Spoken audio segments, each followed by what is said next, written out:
walk in, please make sure you hit that like button. Please make sure you hit that subscribe button. Please make sure you hit that notification bell on the right hand side. Remember, we do go live each and every Monday, Wednesday, Friday, 6 o'clock Eastern time. Like always, thank you for tuning in to Chaos Culture Radio. Unfortunately, Jordan will not be with us today because he dealing with his little one. So Hakeem and me are here with you guys once again. Hakeem, what's popping like it? What is cracking like it? What is cracking like it? Trying to live under God's grace. That's it. Yeah, God's great. Yeah, man. Shout out, man. You already know it's Freestyle Friday, which you already know we have different variety of topic. We just gonna freestyle the whole thing, and it's a good day. But unfortunately, Jordan's not gonna be with us today. We send our love and our prayers to him because he have his little one. So he's doing fatherhood. So shout out to you guys. And you guys, if you don't follow Jordan on IG, make sure you follow Jordan on IG and give him a great congratulations. His IG is the new Jordan era. So y'all go over there, send some love. Say, hey Jordan, congratulations on his little one. Little chaos is in the building. Huh? Basically. Yeah, I said basically. basically. So that being said, so let's go. Let's moving on to the top. Let's see what is hot, what is going on in this social media world. So Hakeem, you out there, you already know spring break is now here. It's here in South Florida, especially in Miami. However, they are changing the rule. They are changing the way of the game. A lot of tourists are upset on how Miami have now cracked down on the spring breakers. So let's play this clip and then we will dive right in. Go right ahead. Perfect.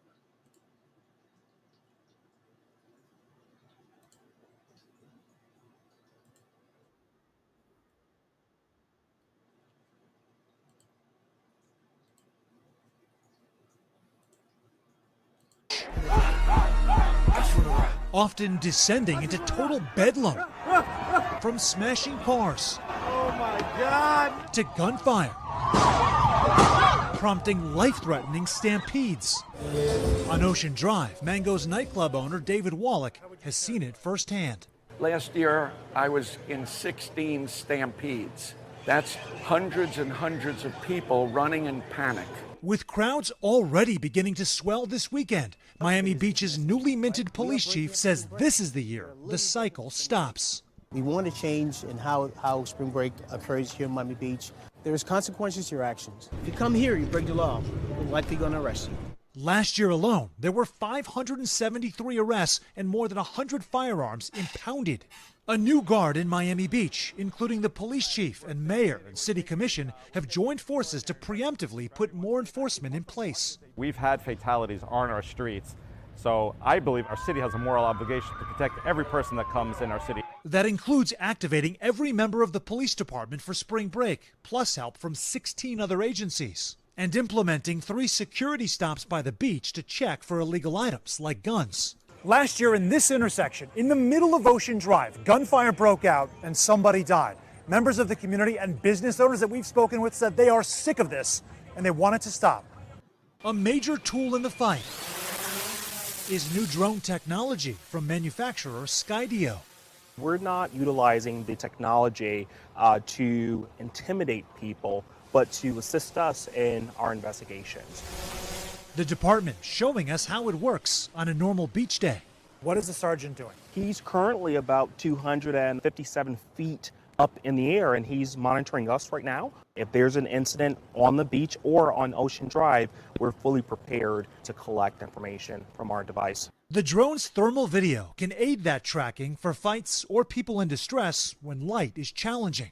What is your level of confidence that this entire mosaic of rules that you've come up with will actually stop someone from dying this year? Listen, we can't ever say for certain, right? We have a very, very good plan, but it's very, very hard to predict human nature. We're a law and order city. That's 24/7, 365 days a year. The test now, whether all that planning will maintain order even in the middle of spring break. Sam Brock, NBC News, Miami Beach.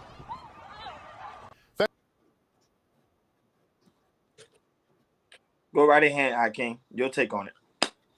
You want to know something? Shout outs to Adrian Nicole. Thank you for always being here with us, Queen. You are right. We are wilding out than usual, but this is Florida. You gonna go to prison. And I know that firsthand. So I think that the last, like, this wasn't like, people fair to understand something. They pulled out drones on Miami Beach, ain't playing. You're right, Mr. Morales. You are right. Morales, I don't know if you from Florida. You could probably tell him. He is from Florida. That's my homeboy Morales. What's good, big dog? What's up? It's But good. Go ahead, Hakeem. out of towners don't know. Shootings come here all in there. It's a day of life. But what's the issue is you out of towners coming here thinking this is a war zone. Florida ain't. We're not going to go for that. We already dealing with the knuckleheads here. A lot, because most Florida dudes who are here know not to shoot up on Miami Beach. They say that's our playground. So I think I have no problem with it. I want more people to go to jail. I want more people to go to prison. If you listen, I can't go to Wet Willie's because you fools are shooting it up. No more call a cab. I can't. You know what I mean? If I gotta feel threatened to go over there, I'm like, yeah, nah, this ain't it. It's too many out of towners. Same thing they having issues in Atlanta with all these Chicago people and people going here. We having it here. Some of the guys who are shooting this up, they ain't even from Florida. Them shootings, when we start documenting, and some of the people who died, like 3 people I think who died here a couple years ago and was from Chicago. Niggas is running down on their ops here. So go ahead, brother. No, you speaking facts. That's why I say I want us to talk about it, because spring break is here. Spring break started this week. But like always, shout out to Adrian Nicole Morales, man. It's great to see you, big dog. Actually, hit me up on IG, because you already know I actually want to interview you. This is one of the guys I actually want to interview. It's great to see him in the chat, in the Chaos Culture Radio chat room, man. It's great to see him, man. That I have a big smile on me. Shout out to Liberated Show. Shout out to you guys that watch on Facebook, Instagram, and also on Twitch, and also on Kick. Thank you guys for always being here each and every day we go live. And of course, you already know Thanos is in the building. He's always gracing us with his power. 5 rings. No, but the situation with I'm not gonna lie, Hakeem, but I'm gonna come from this opposite side. Now, this is gonna hurt business for Miami, because you know why? People are not gonna come here. Majority of the time, even though you have owners on Miami Beach complaining about it, however, they're gonna tell you their business was booming during spring break. People are going to Wet Willie's. People are going they're going to Fat Tuesdays. They're going to Prime 112. They're going to Versace restaurant. So now when you're cracking down on curfew, nobody ain't gonna spend that type of money. People gonna go elsewhere, which you already knew. When I mean elsewhere, they're gonna go to Wynwood. Now they're gonna bring up business over there in Wynwood, but it's gonna hurt the city of Miami Beach. Mm-hmm. Yeah, don't get me wrong. The craziness does occur because the simple fact is police force. Where were the police force during those type of situations that was going on? The situation that happened last year, they say it wasn't a lot of Miami police force present. So that's why things was happening. People was hopping on cars. One of my homeboys who I was talking to today told me he was out there when he saw people going on people's cars, hopping on it, smashing windows, because it was like chaotic because there was no sense of control. Now you want to equip Miami Beach with police force when it's too late. Now you're gonna hurt a lot of businesses. I'm telling you, they're gonna complain about it. They'll be like, businesses ain't the same. Business used to be up 10%. Now it's gonna be down 5%. What? They're gonna say something like that. And for that caveat, go ahead. Mr. Morales said, I heard the city of Fort Lauderdale is going to do the same thing this spring break. That is a fact. Yeah, Fort Lauderdale is doing the same thing. Yeah. They got no choice. But it is the out-of-towners. Let's get serious. We don't know what's in the water this day. Because I remember what's that thing they used to do? I forgot what they used to call checkpoint. Not checkpoint. What they used to call when people used to come down here, Memorial Day weekend. Yeah, Memorial Day weekend. Mm-hmm. You know what I mean? Back in the days, you could go out there and it was nothing popping. Now, we're in a different time, a different space. A lot of these young guys that are coming out there, some of these guys are doing the shooting ain't even over 30. Yeah, but remember, like I said, there's no police present. That is true. Because even now, look, the police not gonna be there. Look what they say. They're using drones. Like drones. Like you want something to happen. Yeah, they still gonna get lit, man. Somebody's still gonna bring it. I think that what they're doing is gonna cause a lot, like with the $100 parking fee. And people gonna go. Yeah, I'm saying people gonna go elsewhere. They're gonna go elsewhere. Like Miami Beach ain't gonna be the same. Listen, Miami Beach still gonna be a tourist spot. They're gonna accommodate certain things like Ultra Fest. You know they ain't gonna do that with Ultra Fest. Oh no, hell no, no, because Ultra Fest now on Miami Beach is on Biscayne Bayside. So they not gonna. They have more leverage over there than over there. So I look at it from those points, and I'm saying okay, but it needs to be done though, because the next thing's gonna happen is a stray bullet. Yeah, it is. Liberate so like 100 parking. I don't know what he mean by Bay Z. So I didn't really respond to his. But I don't know what that is. I don't know. You talking about the topic or you talking about something that I don't know. But hey, what's going on? Julian Smith. Hey, Julius from Kick. Thank you for the follow on Kick. Thank you for the follow. By the way, I do some crazy aura. Mind if I can share with you? He's at the Discord. All right, cool. Yeah. Hit you up on the Discord. But it's true. The Liberate so it is $100 parking. Yep. Yes. That's a fact. Mm-hmm. They're trying to deter people from coming, but listen. If somebody want to come spend their money, they're gonna come spend their money. But $100 parking, why I need to pay $100 parking? I just catch Uber. That's it. I'm saying it don't make any sense. But now they did quit Miami Beach. So if you are deciding to come down here for a spring break, there's a Miami Beach now doing a lot of checkpoints. So they're gonna check everything. No loud music. If you have loud music, you will be fined. $100 parking. Miami Beach closed down by I think 6 o'clock, 6 or 5 o'clock. Hey Tequila, how's it going? Hey, what's going on with you? The lovely Zara B. So they shut a lot of things down. That's Zara B. That's her people. Shout out to you, Zara B, for bringing your people over here. We really do greatly appreciate it. Thank you. So from the UK, yeah. So they are trying to like, they are doing yeah. You guys can have fun in the chat. Zara B crowd is here. So if you are deciding to come to Miami Beach for spring break, just know there's a lot of things that's coming on. And not only that, but if you park in someone's resident home, because there's people that actually stay on Miami Beach, your car will be towed immediately. 100%. So my best bet, catch Uber, catch Lyft, do what you got to do. Still have a good time in Miami. Just be careful. You're still going to have people like Hakeem said, going to have some idiotic people down here acting stupid. The smart thing to do is this, like parking. I don't know why people are so objective to park in a parking garage. It'd be full. It'd be full though. You know what I'm saying? Around that time, it'd be full. I'll be going down there on spring break, but I learned to chill. No, same here. But I just think that we from here though, so we know how to maneuver through this stuff without like you can go park somewhere and just go catch something and be all over there. But for the out of towners who come here, y'all just gotta chill, man. Y'all gonna go to prison, man. Florida is chain gang.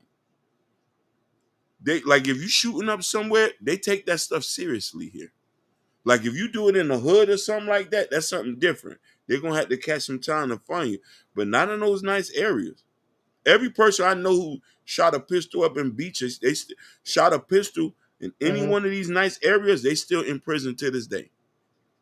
Aventura, the Westons, Southwest Ranches, and Miami Beach. They're not playing with these places. Well, I want to go to spring break just to see how the crowd is, but then this year I don't think I'm doing it because I'll be working anyway. So I'll probably go there doing Memorial Day weekend. But like I said, I think it will hurt Miami Beach business, but I just want to see how it's going to be. So I'll just probably wait till the number actually drop and see how it goes. Those are these Zara Beach people. They just here, they're having fun. Yeah, y'all come over here, kick it with us, have a good time. Shout out to you, lovely Zara B, for having people come over here. It is a Zara B raid from the UK. But and pretty much, in other words, on to the next one. In other words, Hakeem, do you know now there is a day now where you have to date people based on their credit score?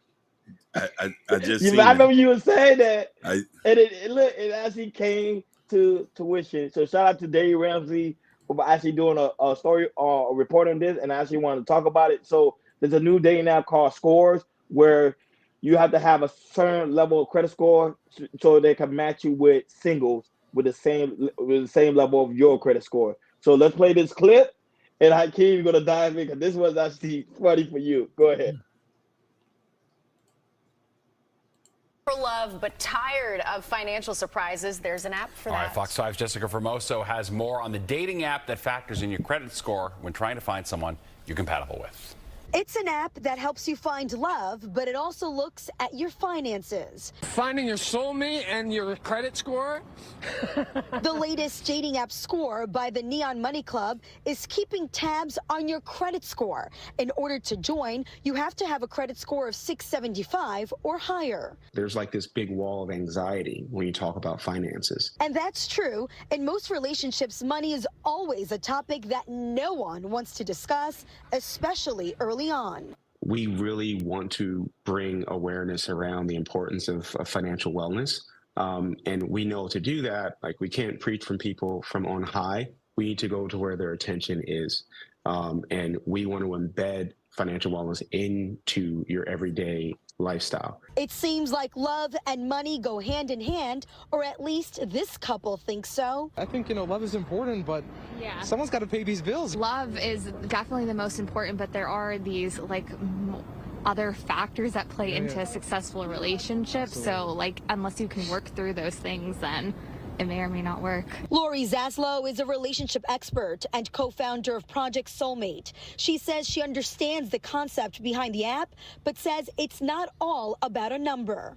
There's a barrier to entry. But at the end of the day, the first thing we see is attraction, whether you look in someone's eyes, and then you want someone who's happy, kind, positive. Not like the credit score doesn't need two people to have a great credit score.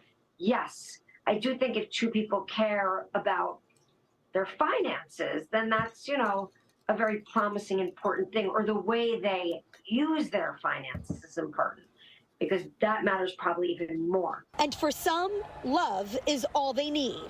Bad credit score, horrible credit score, no money, broke.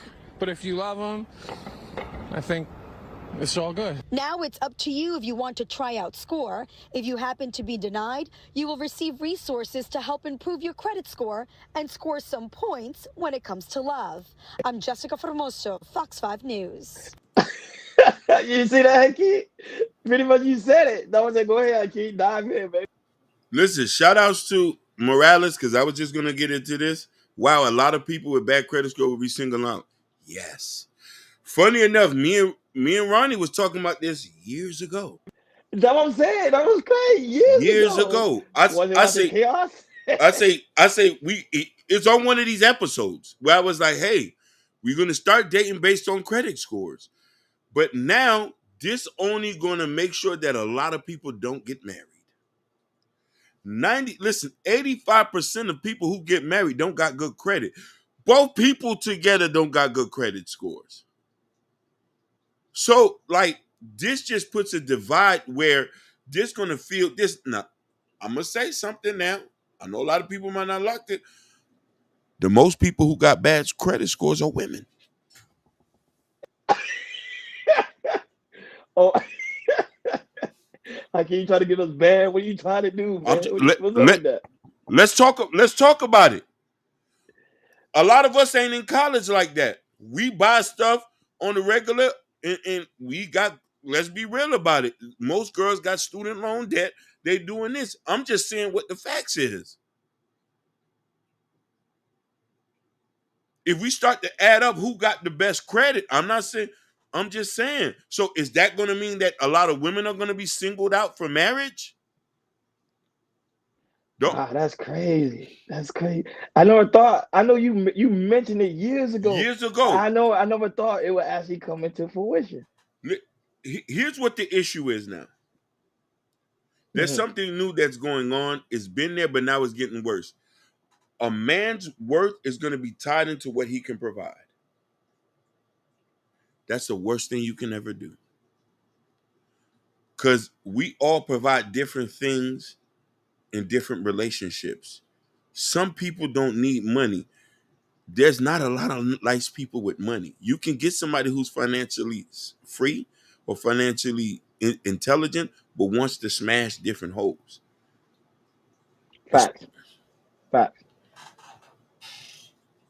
You speaking facts, bro. You see I what don't I'm think you saying? can go in on this topic. Yeah. This is a topic for you. So y'all wanted money so bad. We got the credit score dating app now. Get you somebody with a 700 credit score, but he's gonna want you to have the same thing.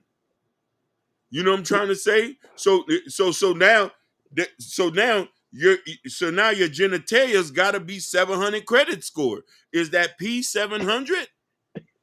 Does your P got an 800 credit score? You feel me? Hey, look, even Tequila's laughing. Know what I'm saying? You see, Tequila, and that's not your fault, Queen. You went out there to try to make something of yourself, because if you didn't did it, you know they was gonna not give you the type of job you want. But that credit score app, okay, the way it works is you got to have a 650 credit score to actually join an app. Now, if your credit score is low, like I said, they will send you information on how to improve your credit score. But to me, it don't make any difference, because there's people, like you said, there's people that's in debt, and there's also men out here who don't even have a credit card, especially in the hood. Yeah, some of the people in the hood don't even have a bank account. Credit card, but they got money. They got money, but yeah. But to join this app, you need to have a 650, 640 credit score, and they say, of course, the highest 800, which normally people don't really have unless people really about that credit situation.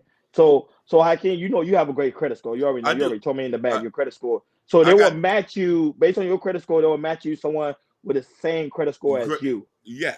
So you won't get somebody that, if you're in the 700, you won't get somebody that's in the 600. No, it doesn't work like that. No. But is she's going to be nice to me? Is she's going to cook and clean, clip my toenails, and give me on-demand sex? You got to find out during the date. No, I'd rather go to the hood. Give me something. Listen, I want the most plainest Jane. I don't care about the credit score. Most men don't care about the money stuff. That's what I'm saying. Like, you see, you got I don't care if my girl got $100,000 student loan debt. I said, if we together, we get married. I said, don't worry, babe, we'll pay this off in about 6-7 years. Yeah. You see what I'm trying to say? That's how men think. But we focusing on money too much instead of the character of the person. That's where we getting at. For real. So look, Thanos asked you, so all the women will be white? Good question. Maybe. Oh shit! They probably the only one using the app. They probably the only one that's using the app. I don't think everybody's using the app, Thanos. Listen, he pointed out something good. Or I would not only say white, I would say Arab, Hispanic. Shout out to PH Diva. Hey, PH Diva. Supreme Goddess PH Diva. It's always great to see her. But go ahead. You know what I mean? Arab, white. Are these the ones with the best credit score? So I think that app is supposed to be people like PH Diva, Thanos, Tequila, like people that actually have businesses that they have business credit, so it actually kind of goes hand in hand. It's not for like a normal Joe, because normal Joe don't really us. Hakeem, let's be honest, us in the hood we not gonna be on the app. We ain't doing it. Nah. But we're gonna get turned away. 100%. There's a lot of brothers with a lot of money who don't got good credit score. 90% of black men who I've met pay everything in cash. Yeah. I know some lawn service guys who owns equipment. He said, I don't know what a 700 credit score is. And I'll be very frankly with you. I'm a guy who dealt with cash. The only reason why I work to get my credit together, because I'm trying to buy property and land. That's the only reason why I got my credit to. Other than that, I paid for everything cash. Cars, everything we bought, studio equipment, everything I was paying cash. Until somebody said, hey, fam, you ain't going to get no house like that. Because I want, you know what I mean? That's the only reason why I've worked this many years to get the credit score. I didn't have no debt. A lot of us getting this shit off the mud. But to me, it don't make you less of a man. Your credit score is 400, 500. No, because there's some people that have terrible credit, but their bank account looking nice. 100%. What about them people who mama used their credit while they was young to put cable and stuff on? That's what I was saying. So that would say I don't know. It defeats the purpose because they'd be like, oh, these persons not allowed to go on the credit score. Cash is king. Cash is king. Let's talk about it. Cash is king. Credit is queen. Fact. It's only borrowed money. Only thing you getting is the points if you know how to do it, but you got to be able to spend an amount to do that. You got to make that kind of money. Don't get me wrong. I like it when you go and cop credit and get rentals and shit with it. That's the only fun thing about it. Other than that, I'm not, you know what I'm saying? But Hakeem, this is what kind of scares me, because now they have an app for it. You think now they're gonna start doing that with hotels, that they're not gonna approve you to get a hotel that you have a good credit score? I think that's coming next. It's coming. They're gonna remove the debit card situation out the max. So a lot of people gonna be singled out. A lot of people. Listen, first off, you shouldn't be at no hotel at the debit card. They hold your money up for 7 days. I worked at a hotel before. Yeah, the credit card, you get your money back like this. So we're due to the pandemic, a lot of things are changing now for the worse. We're more divided. Things are more stricter now. And you know what I mean? Cash is king, but credit is superior. You can't walk in the door if your credit ain't thing. Now they're placing this in dating now. In dating. Yeah, that's crazy. I don't know. I want to try the app just to see how it is. Yeah. But I was like, nah. We should, like that don't say I think it's gonna be nothing but white women. I believe it too, just like Bumble. I've been on Bumble. I say there's no chocolate there. No mocha brown, caramel sundae. I say, you know what I mean? Listen, I like that. I like that coffee shop love. I love my women black. But you know what I mean? Don't get me wrong. I do like the Dominicans at times, you know. And look, Thanos laughing. Thanos, I know you probably already on the app. Yeah. Cap. Hey, what's going on? Jordan heard him. He said China got this already on lock. They do. They do. I've totally forgot about it. They do. I think it's called a social rating score. How are you guys on social rating score? So if you're socially, but they've been butter pecan. Listen, butter pecan. I like the butter pecan. Hey, Claus, man, you tripping. Listen, don't get me wrong. I done had some Cuban coffee too now. You know what I'm saying? Some café con leche as well. You know what I'm saying? But you look at PhD, but not keep remember we're not gonna talk about that. You gonna get Hakeem fired. Man, you gonna get Hakeem fired up, PhD, but don't Supreme guys, don't do that. Not right now. No. I like listen, PhD would say that because she's from Miami. From Miami. You too smart for your own good, baby. But let's go back what Joe don't heard him say. Yes. Yeah. In China, they do got something called the social class credit. Yep. Where based on your credit score, you're gonna get a certain job. They single you out with so if your credit, I think if your credit is like 700, they consider you to get better jobs, so you get better interviews. If your credit score is under 700, I think they single you out and you get the low income jobs. So that's good. If they bring that here to the States, so if your credit score is 700, you might get a promotion. No, definitely. But I also want to say something that Joe don't hurt him understand that I understand too. This thing is not not a nothing new. Because in Islam, you have to be able to provide for a woman for you to get married. When you come to try to go get a wife, your money got to be together. Because she ain't coming in to work. That's just how it is in Islam.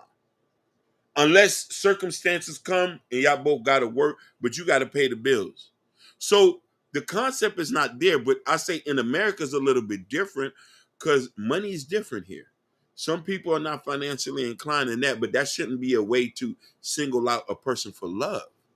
Because let me tell you something, love is a beautiful thing. Some people add to your life that you didn't notice that, but we got to focus on what that is. You might want somebody who make $1 million, but he might just say, shut up, get on the floor so I can beat it down on the floor. I didn't ask you for your opinion. Get in there and fucking cook a steak. What? Don't make me put my hands on you, girl. You want them type of guys? They out here. Man. But I would say if someone do use the app, let us know in the comments because I'm just curious. Does it work? Did you was able to find love? It's the same thing when it was came out with the Christian Mingle. Mingle. Oh my God. App, that didn't work. No. So with this credit score called eHarmony. Go ahead. eHarmony, Match.com. I knew somebody. Listen, I knew somebody who was on Christian Mingle. He said that was the best place to get a piece of ass. He said, listen, he said he thanked God every day. He said he prayed every time he swiped. He said he prayed every time he swiped. Happen on that. No, I said my homeboy said he prayed every time he swiped on Christian Mingle. He said you'll find you some good women in a pinstripe dress with that fat ass. He said we'll read the Bible before we go. We have sex. I said, you sure about that? Oh man, your friend Wallet. Hopefully one day we get look. Even friend Sal said, "Wow, shaking my head." I keep me having the craziest story. Claus. They did page from a movie, and they pretty much that's what they did. It is blasphemous, but well, moving along because this is Freestyle Fridays where we pretty much speed up the topics. So right now there's a pastor. Since we're on a church right now, there's a pastor right now who was doing a sermon, was playing gorilla music, and also was reciting the lyrics. Let's play this clip, Hakeem, and we dive right in. Go right ahead.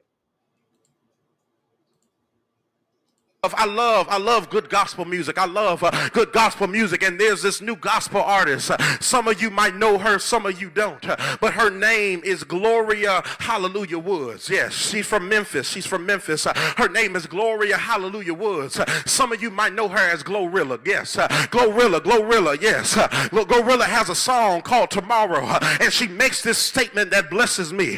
She says, every day the sun don't shine, but that's why I love tomorrow. And I'm talking to some people that life ain't been the kindest to you, but you understand that what Big Mama said all the time was right, that weeping may endure for a night, but joy comes in the morning.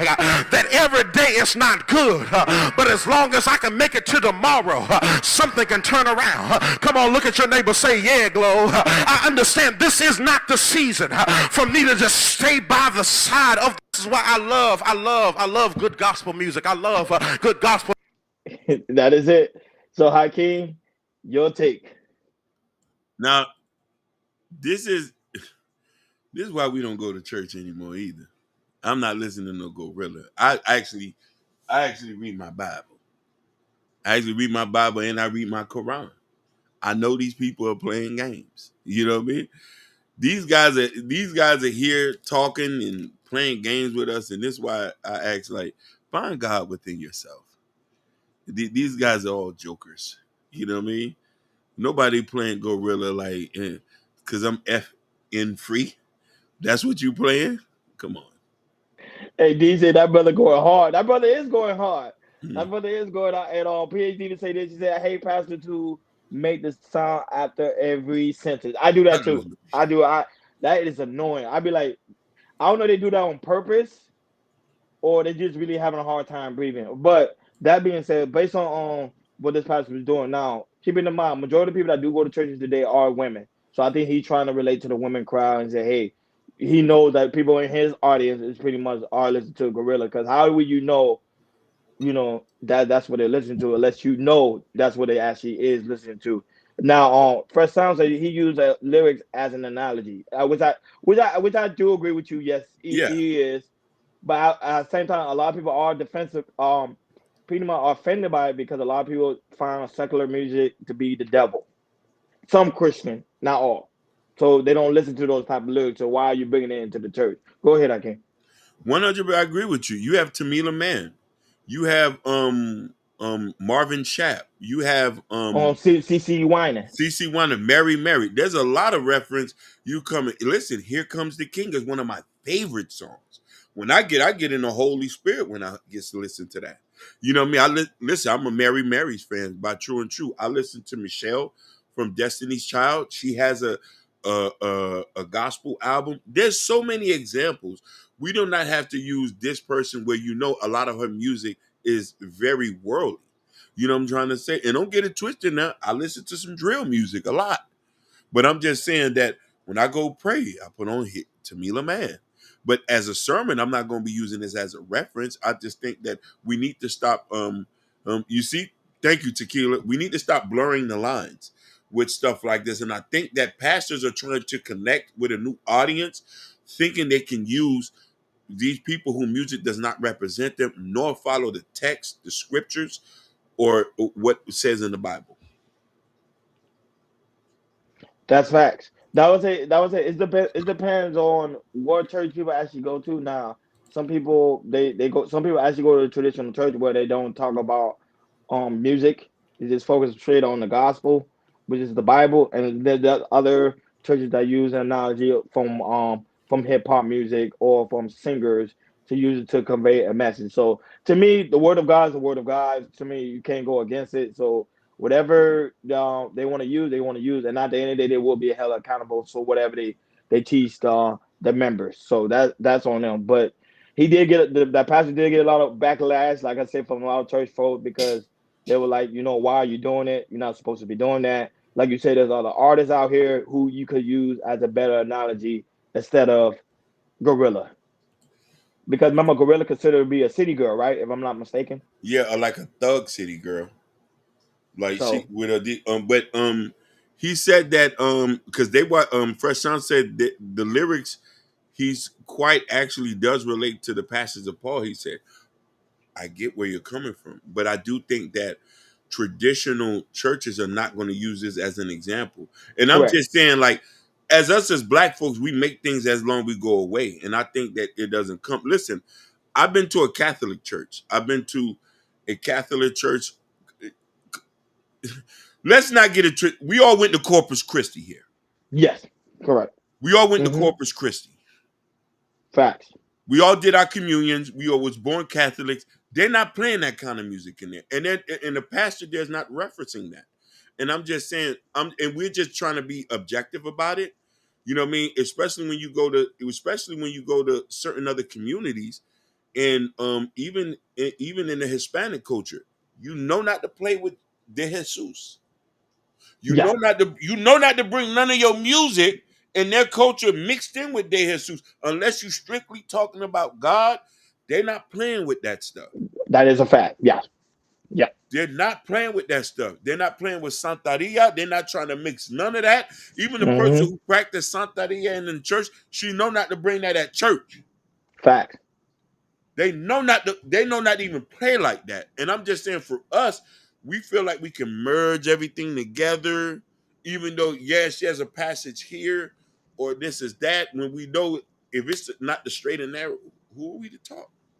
That was Hakeem. I love when you mentioned the fact that he could have used someone else. Yeah. Instead of using her. Like you got Mary, you got CeCe Winans, you got Juanita Bynum. You have all these other artists you could have used instead of her. But I think because right now, she's like trending, so I think that's why he probably used her because he probably have a younger crowd. I don't know how big his church is, but more like he probably have a younger crowd of women, so that's probably why he used her as reference and his message. But that's where it come with the punches. If you want to use some form of analogy of secular music into the church world, you're gonna have some pushback, and that's what he got right now. A lot of criticism for what he's done. So moving it on. So Nelly was reaching feature on a podcast where he said the 2000 music, Hakeem, was the best rap music of all times.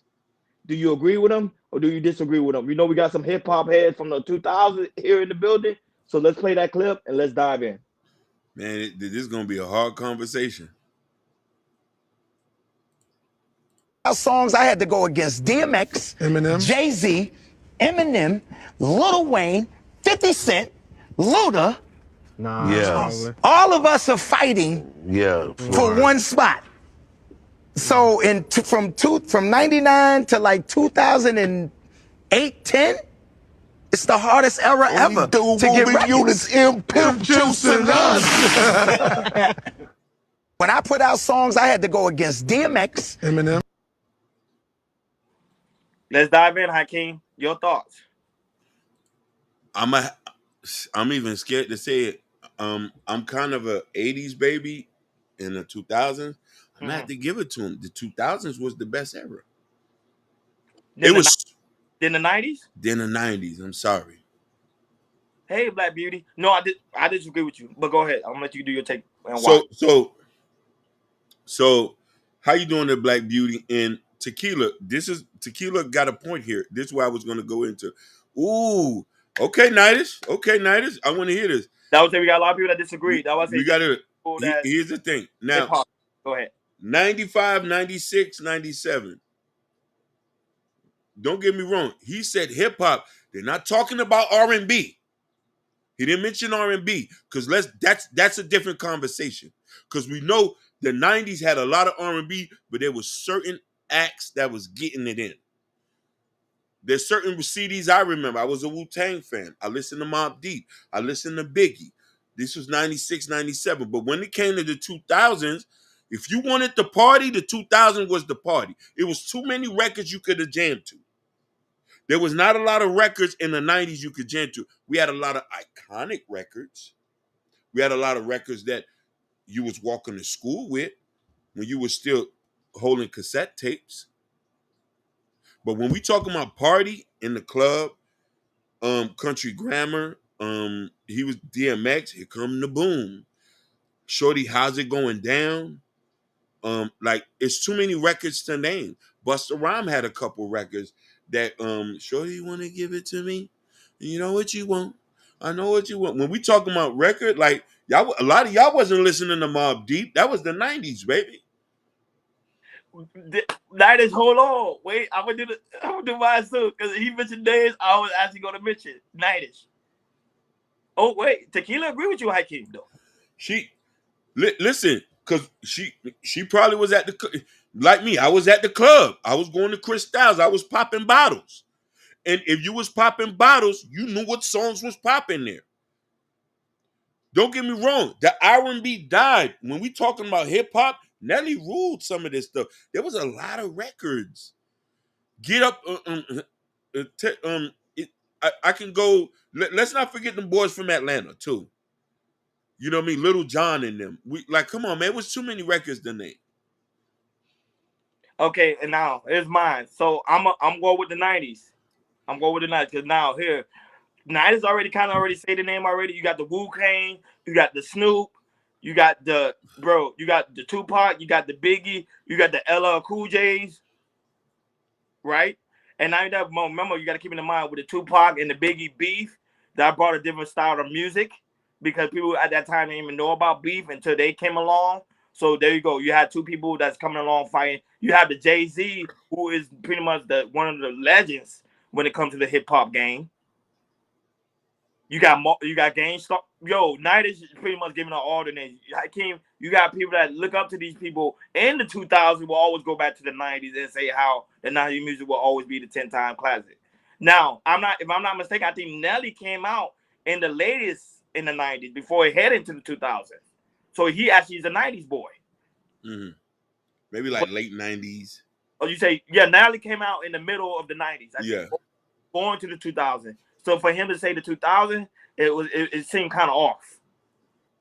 So here's the thing. I'm going to rephrase this and I'm going to mention this.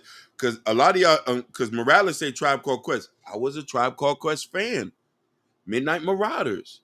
Bonito Apple Bomb. I'm telling you, there are iconic records in the 90s, but there wasn't enough records you can jam to. You have records that are timeless. But when we talking about partying, when we talking about when the clothes was changing, when we talking about style, I'm just talking about strictly party music, not iconic. There's not a lot of iconic music in the 2000s. Some records were. When it was time to partying, this was the era where there was a lot of bottles popping, a lot of sex in the club, a lot of people going home with each other. They can reference a song to a night. You know what I mean? The 50 Cent Club, the club record, when that came out, we was in there popping bottles, wearing tight spandex shirts with baggy jeans, and with the do-rag with the fitted on top. I remember that video. But look what I say, Big Daddy Kane. You got legends in the 90s. And I can't iconic records. But you couldn't party to Big Daddy Kane. You was popping that at a stoop. So you talking about Fab came out in the 90s too. So you telling me Fab music you couldn't pop to? Because I remember people were still listening to Fab in the 90s. Listen, Fab was the king of rapping over R&B beats. Hakeem, you trying to get into a fight tonight? You trying to Listen, get people riled up. Fab is the only. He's the king of rapping over R&B beats. I call him an R&B rapper. So Friend Sound agrees with you. So what about Outkast? Big Pun. Outkast made iconic music. LA Cool J. You couldn't party to his music. LA, listen, funny enough, in the 90s, LA was the thing you could party with him in the club. That was a different type of partying. Big L and Big Pun, classic records. But you're talking about lyricists. I can't even remember if they even had a party record. Maybe off of Yeah Baby or We Off the Books This Year, something like that. They had record with the Beat Nuts and stuff. I don't remember any party record. Like Capital Punishment was the most lyrical album ever from a Puerto Rican. The Puerto Ricans wasn't get that. I don't know no other Puerto Rican who got it popping than Big Pun. Boricua, Coqui. I don't know no other Puerto Rican who's popping in Pun. Not even Joe is popping. No, not better than Pun. No, not better than Pun. No. I Don't Want to Be a Player. Yes, that was a club record. They had club records, but they recognized Pun for his lyricism. He was not to be played with. Biggie even said, hold on, big fella. Yeah, Big Pun was the realest. Oh, what's going on, Armando? Yeah. What's happening, Armando? Armando, the hardest Hispanic rapper ever to walk this planet. Pun. We're going to put respect on his name. Yeah, even when they pieced this album together. Pun don't play. Pun Boricua. He was the man. But even though Fat Joe was there, but Pun was the man. Don't get me wrong. I love his style. Yeah. Pun was the man. Y'all got Bad Bunny. Y'all got Anuel. I'm fans of them. Oh, yeah. And I forgot about Nas. Nas, yeah. Thank Joe heard him in the 90s. Now, I'm saying you have so many people that's classic in the 90s. That's why you can't really touch it, because people always go back to the 90s, even though it's in the 2000s. They always go back. Listen, Ja Rule the Damager was good. That's an iconic record. A lot of us who come from that era, listen, I'm even funny you mentioned that, Morales. I still play Ja Rule the Damager. Those are iconic records. Mike Geronimo. You know what I'm saying? Man, you see, Niners going in because Niners listen to music all the time. Listen, Niners don't play. Niners, listen, we on the same page. I'm even surprised you know Capone. The War Report. I cut your hand off it trying to steal from me. 2-5 be that bomb did. Listen, I bought the records. But they had iconic records, but you couldn't party. Women was not coming to listen to this. Women was listening to in the club. If we go down the list of 2000 party records, we wanted to be around the girls. Them girls wanted to ban from television. They going in tonight. Rivera, you going in tonight. Noriega. Yeah, what about NWA was in the 90s. I can't use NWA. Yeah, no, not in the 90s, I mean the 80s. So I'm not going to use NWA. Because I want to say NWA is another one. Noriega. Ice Cube. Noriega still don't get his credit for popping reggaeton. Oh, yeah. Let's get that straight. Mm-hmm. He doesn't get his credit for that, for popping reggaeton.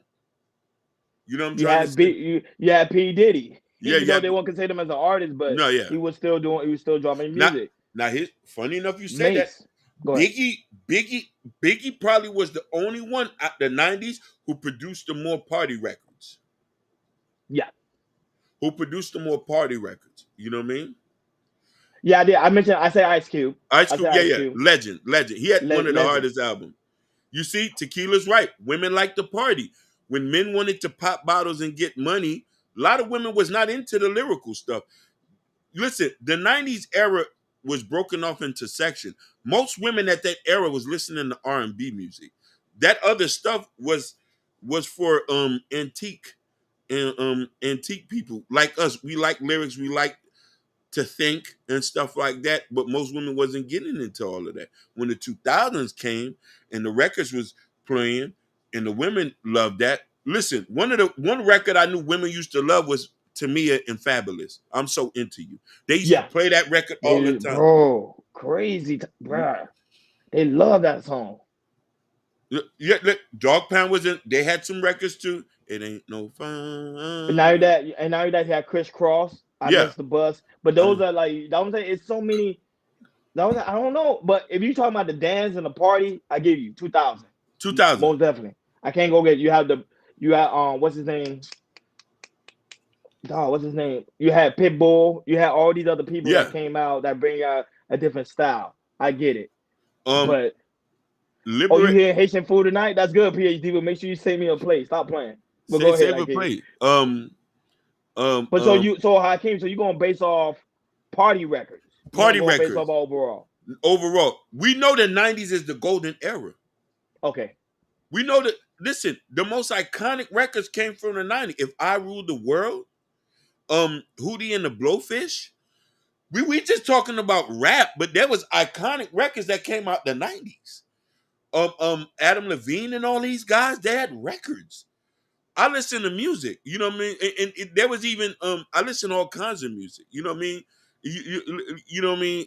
But we don't have those kind of records. The 2000 was for partying. You know what I mean? He said 80 and the 90. Oh, yes. Yeah.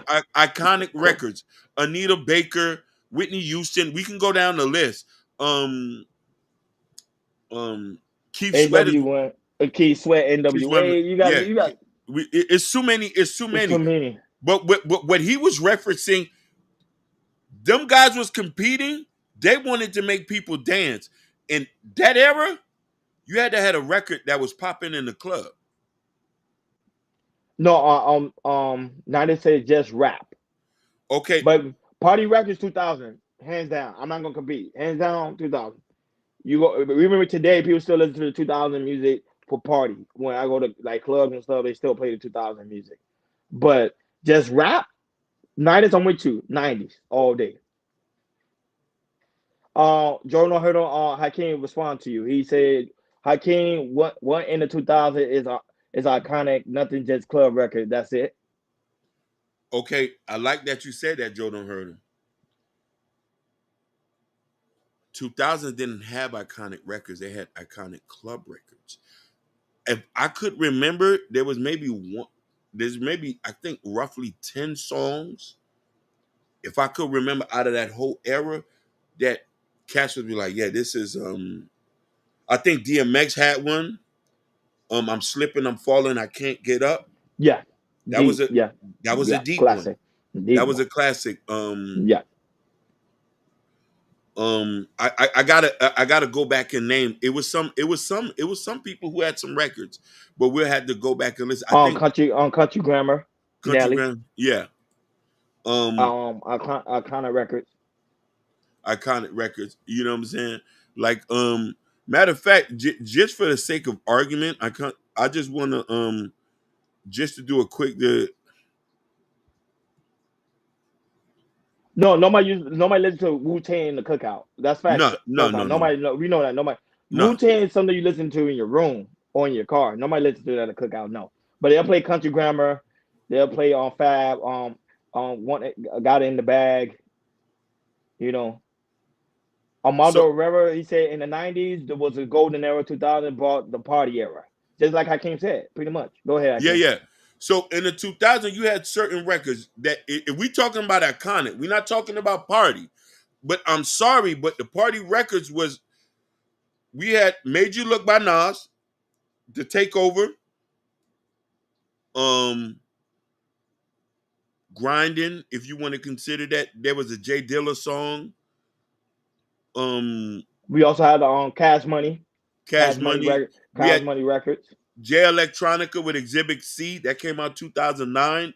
But Lone Limit Soldier, same thing. Limit Soldier. But then when we talking about party songs, you had One Mic by Nas. He talking about iconic records, but when we talking about party songs, Rich Boy, throw some D's on it. Get Your Freak On. Lean Back. International Players by UGK. Like, you know what I'm trying to say? Still tipping with Mike Jones. Tipping on 4-4s. Drop It Like It's Hot.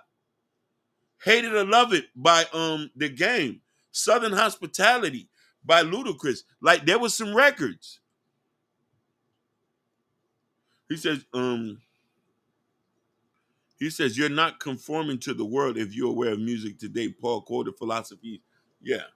Yeah. He said, Nas and Jay-Z are at the mountaintop of the hip-hop of 2000. I'm not going to dispute that Yeah. with you. Yeah. Can't touch Rivera, we're not going to dispute you on it. That's a fact. There's records on there. In the 2000s, they had big records there.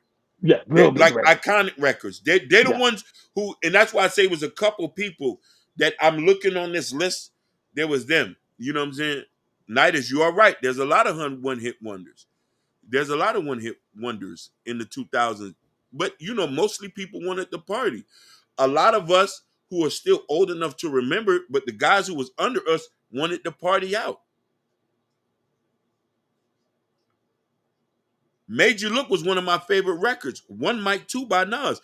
I don't know, and that was dropped in the 2000s. Nobody was, I know a couple cats who was around, they was like, we ain't trying to hear on that. Throw some D's on that. Rich boy selling that. Yeah, you already know. Throw the D's on that. Boy, everybody had them D's on them cars. Yeah, Boy. just bought a Cadillac. I couldn't come in there to the club and play one mic. All I need I ain't is gonna one lie. mic. I ain't gonna lie. One love. That's the first thing I'm gonna tell myself. I'm Yeah. gonna kind of like with some D's on. That's what Throw some D's on that bitch. Well, you ain't lying, Hakeem. Boy. Yeah. You ain't lying. You know what I'm saying? Everybody wanna ride with me in the throne in the routine. Oh my, oh my, oh hey, must be the money. We talking Hopefully about. we won't get no copyright strike. We just singing the song. Yeah, we just singing the song. Boy, Hakeem, you jamming tonight, boy. Yeah. No cap whatsoever, Hakeem. You speaking nothing but facts, though. Now, I would say if you come from the party era, I get you. 2000, 90s, straight classic. Can't touch it. Straight rap. So, that being said, moving along. But of course, guys, if you disagree, just keep on with the conversation. But we got to move along. It's Rapping Friday. We got to wrap it up very quickly. So, Meek Mills is upset with the mayor. So now he's saying, since he's so upset with the mayor, it's time for him to work with the mayor in Philadelphia after 8 teenagers were shot at a bus stop. Let's take a listen. Okay.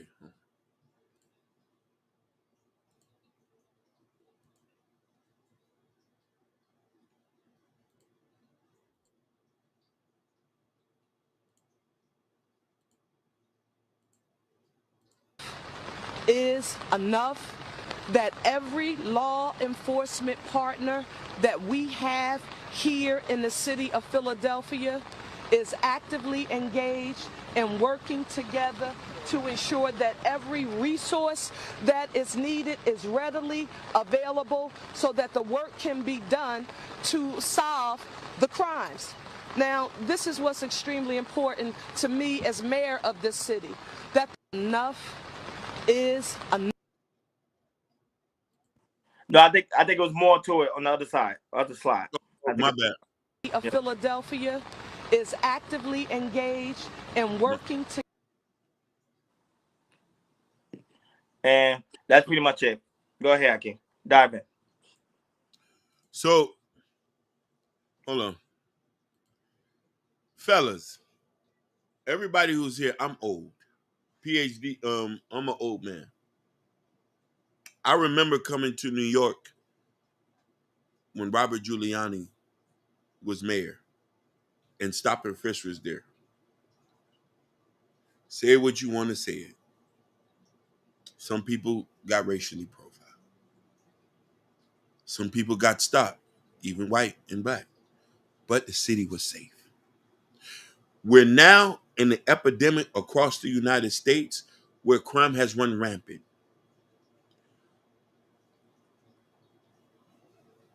If I want to have kids in this world, I need it to be safe. I don't care how strict they is. If I ain't doing nothing bad, nobody gonna take me to jail. Yes, thank you. Rudy Giuliani. You know I'm Southern and I'm Caribbean. I forget stuff. I might not pronounce the man's name right. We need strict law enforcement. We need dictator-like situations to handle these type of things that's going on. People who pay taxes and money need to feel safe. Things are even here in Miami. Things we're not as bad as what we used to be. There's still some things that needs to be clear up. Miami police not playing here either, too. But places like Philadelphia, it's a war zone. Chicago, it's a war zone. Hakeem, Mr. Rivera, we on the same page. I don't care how tough the police is. We want it to be safe. And a lot of people, and I tell people, don't complain if you're not willing to snitch or make sure it's safe for the women and kids that come on it. We worrying about all this other stuff. Women can't go outside without being accosted or shot. If 8 teenagers getting shot, that's not safe. That's not going to happen here in Florida. If a gun go off, they looking for you here. They're looking for you. We're not playing that. It's not like it used to be in the 90s. You got switches here. You got AKs. We're going to find you. You can't do that in Aventura. You can't do that in the Westons. You can't do that in South. You can't even do that in Coral Gables. Let's get that straight. University of Miami, they stopping everybody. You going down 79th Street, you passing and you go to that little stretch where the bridge is at, police is pulling you over. They pay for that. I love it. I done been pulled over 6 times and they let me go. I ain't riding around with no pistols. I say, I'm just going to the beach. License and registration. And listen, I should expect it. I'm in a thug-looking car. But when they see, and they see that my badge that's on there, oh, we know this guy. Go ahead. But a lot of you guys riding 4-6 deep, you got to expect to be checked. Because a lot of your friends who look like you are causing problems. I don't even let my mama go to certain stores if I'm not there. If we go in a certain neighborhood, she likes to go shop where the cheap. We got to go. I said, let me take you. They don't know how to act over there. This is why people want to pay to move to other places to be. I don't blame them. This is why women pay extra money. If they live alone, they pay extra money to live in certain places. They have to be safe. We can't complain about what to put. No, we need law and order. I need a dictator. I need a police chief who's going to come in and say, we catch you with a pistol, you're doing 50. Listen, whenever I got in trouble, I deserved it. I'm an older man. I got nieces and nephews. I got babies. You don't think I tell my nephews to cut their hair and say, hey, when the police stop you, say, stop and yes, sir. We've been riding around here every day. We ain't never got no problem. We not riding 4 deep, 6 deep in the car. Out the window. Let's ride. Slide. Doing donuts. I tell my nephew that this. I say, if you ain't in the female with a car, you with 3 dudes, I'm taking you out the whip.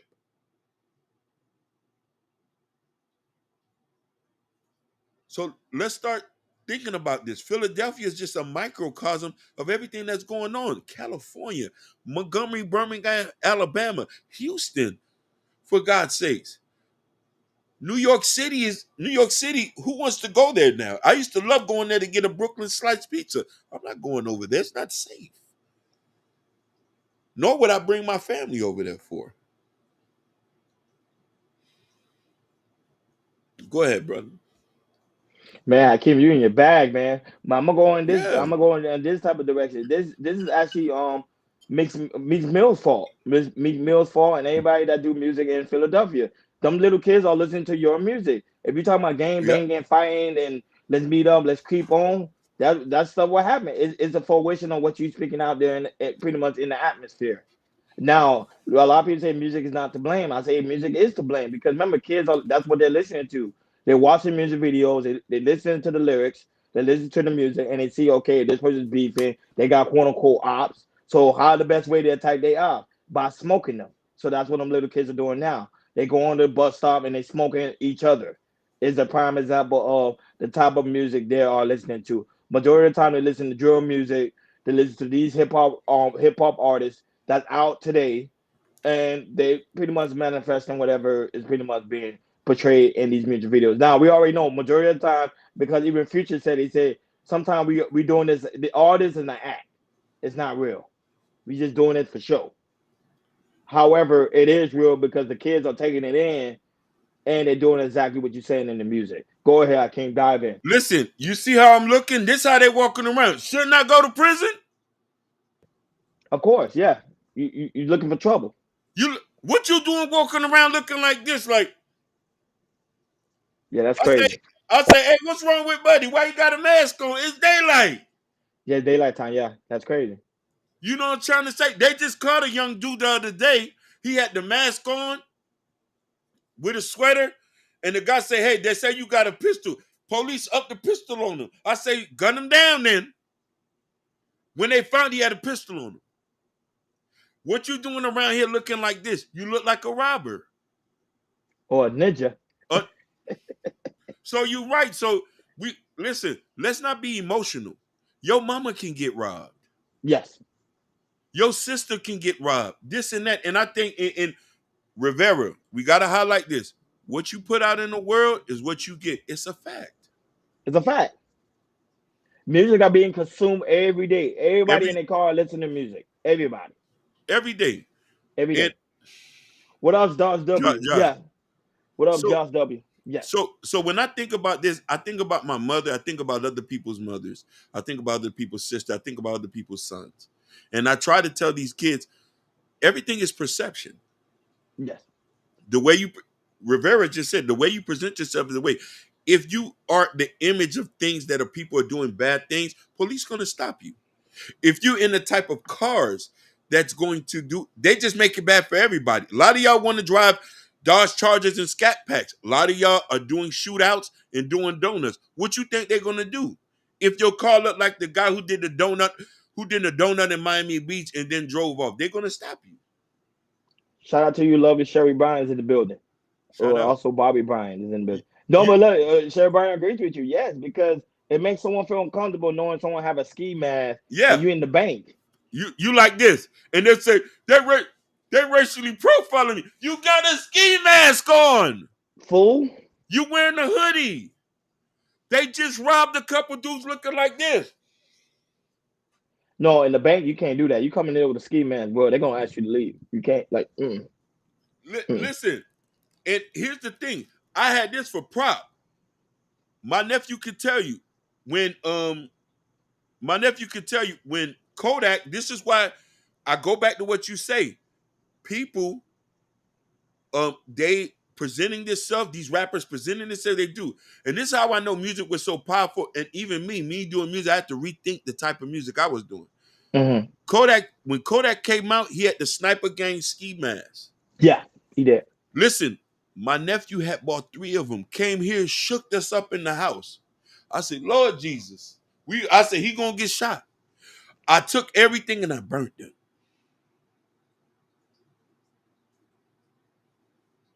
I say, I'd rather you be a whole ass nigga before you look like no thug. Thank you. Thank you, Shay Bryan. When she talk like that, I'm ready to spin a bag. No, but you speaking the truth. Like even my dad, if I would have like if I ever come to like my parents' house and then come with a ski mask, my dad no. Listen, they shook this up. Listen, when he came in there, they shook this up. I say, bro, what you doing? He say, nah, this is how the young dudes. I say, I don't want you to be like them. I say, police, you bound to get shot. I ride around with the windows down feeling confident. Ride by police every day. Feel like what? Listen, I don't look like no gangster.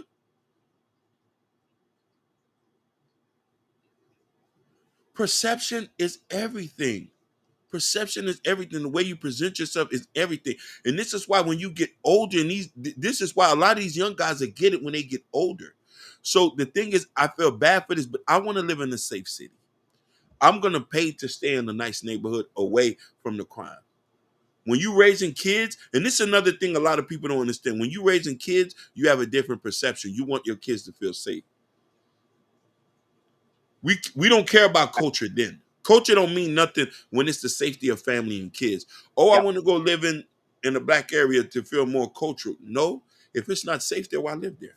Oh, I want to go live in Seminole, in the projects by my people. If it's not, why go live there? Or I'm gonna live in Attapata, or I'm gonna go live in here, I'm gonna go live there. If it's not, once you have kids, your perception of life has changed. You say, hey, I want my kids to be raised around healthy individuals and this and that. Poverty begots all of this. And some things we might need to work from a policy level to help mitigate some things. But then there's things that are individual. You know next door neighbor's son got a pistol, snitch. Or no, listen, I'm a tough snitch. I'm not scared to die. And I'm calling police, and I'm willing to go testify and still go to the coffee shop. Cause I don't mind doing this. Cause I rat on, like, I want safety. My mama walked to the corner store. I don't want nobody spraying the block down. And when I know old Haitian and Spanish ladies going to the store for Cuban bread, we not doing none of that. Jordan heard him say that if you're a good parent, your children's safety and environment should be your priority.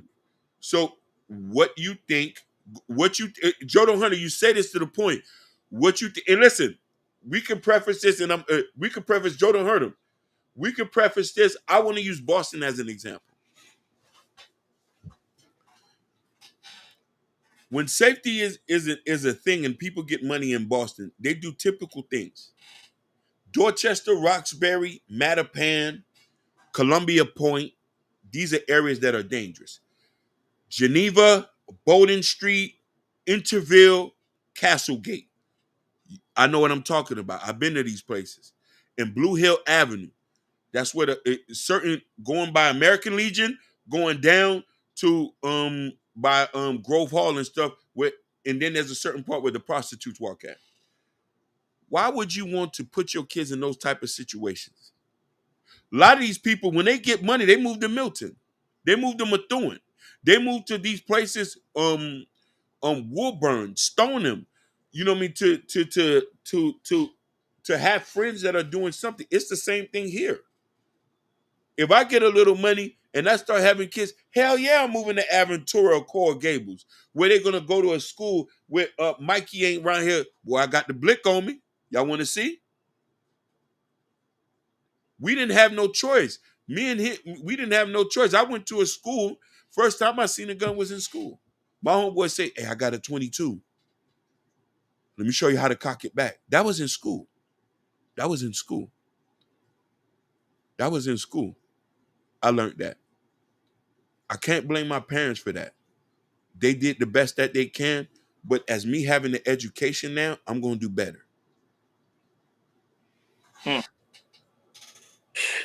Moving along. Yeah. So right now, the Supreme Court is trying to pass a bill to ban TikTok. I think Hakeem, Sherry Brown, you have a good weekend now. Have a good weekend. Shout outs to Gorilla Black.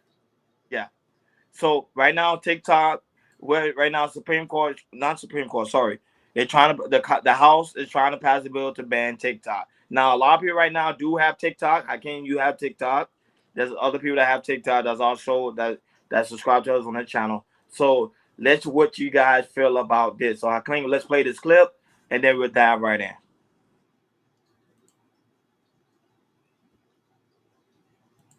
They're trying to pass a new bill. Yeah. For TikTok.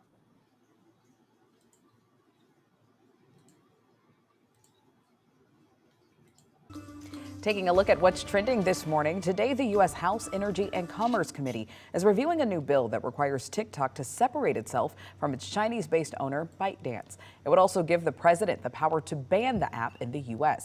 Lawmakers have long expressed concerns about the national security risks of TikTok. They fear users' personal information could fall into the wrong hands. But business owners who use the app to advertise say that they worry about a world without the platform. It wouldn't kill us tomorrow, but TikTok as a platform has represented a very kind of meaningful and new way that we reach consumers. Legal experts say a ban on TikTok would likely lead to legal challenges. In 2020, a judge blocked a ban by the Trump administration.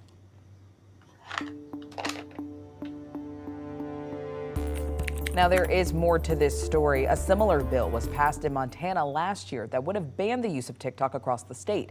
The Montana governor signed the bill outlawing the app. It was set to take place at the beginning of this year, but in December, a federal judge ruled that Montana could not enforce that law.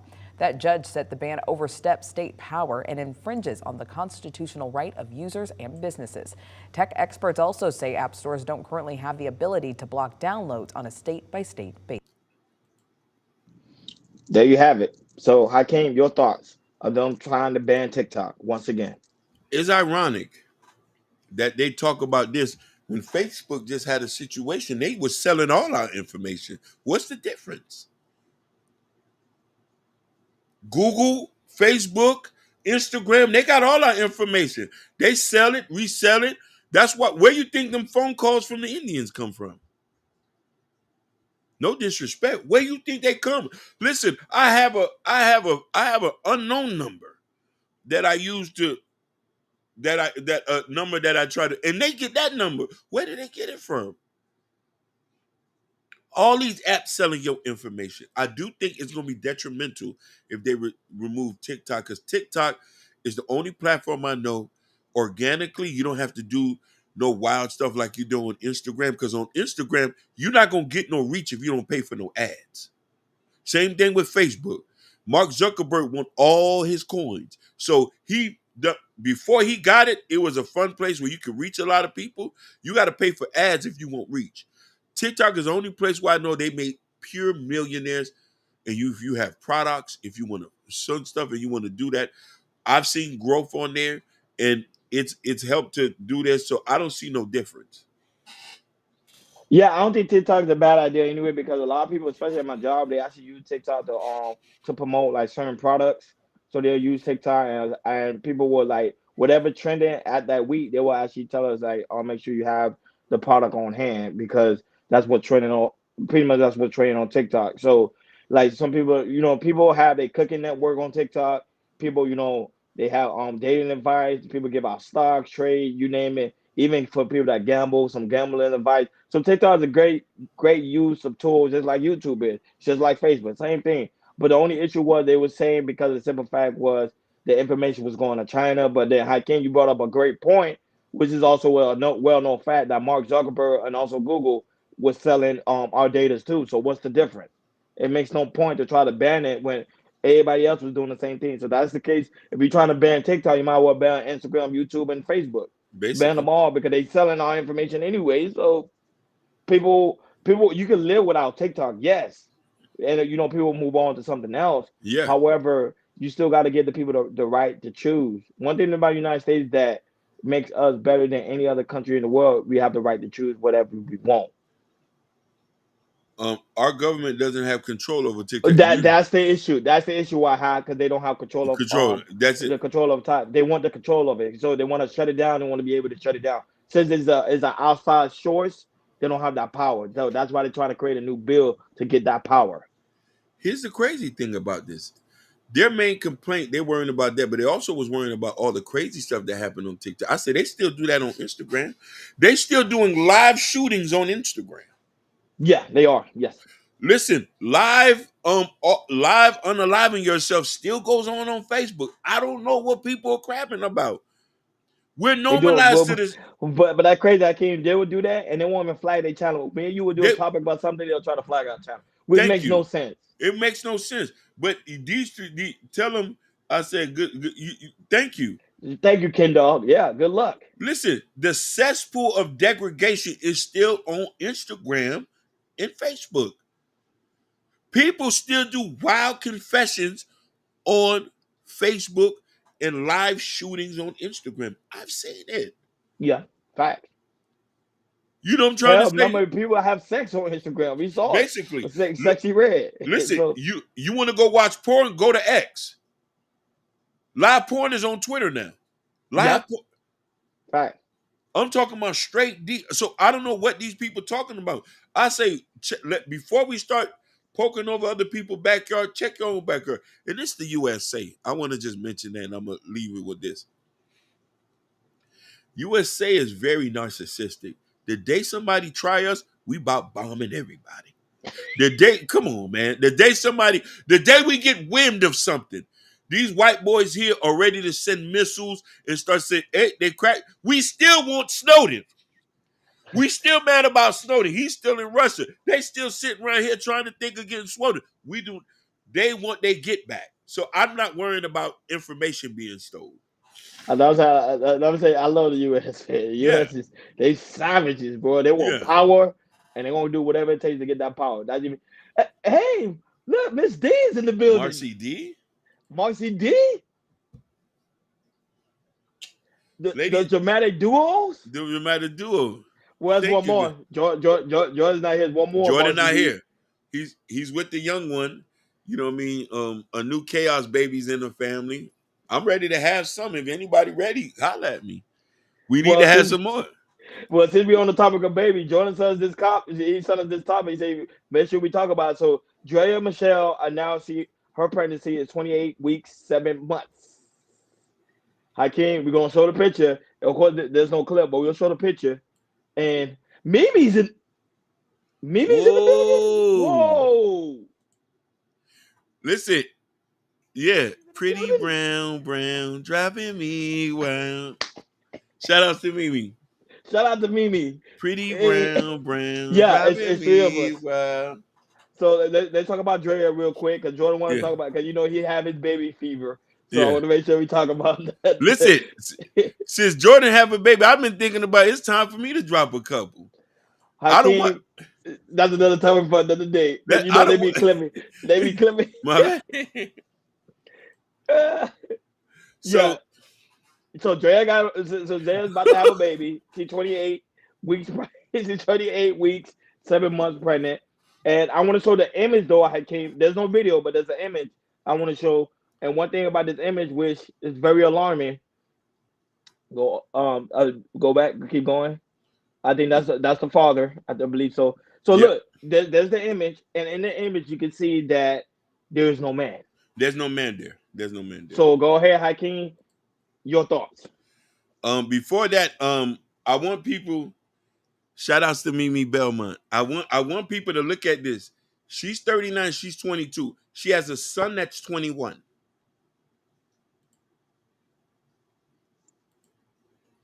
She has a son that's 21.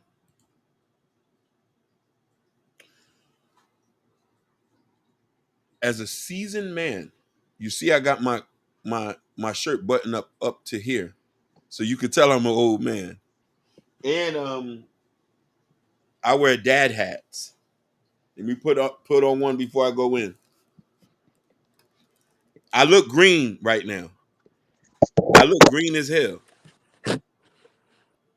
What I'm looking at doing with a 21-year-old, that's my daughter.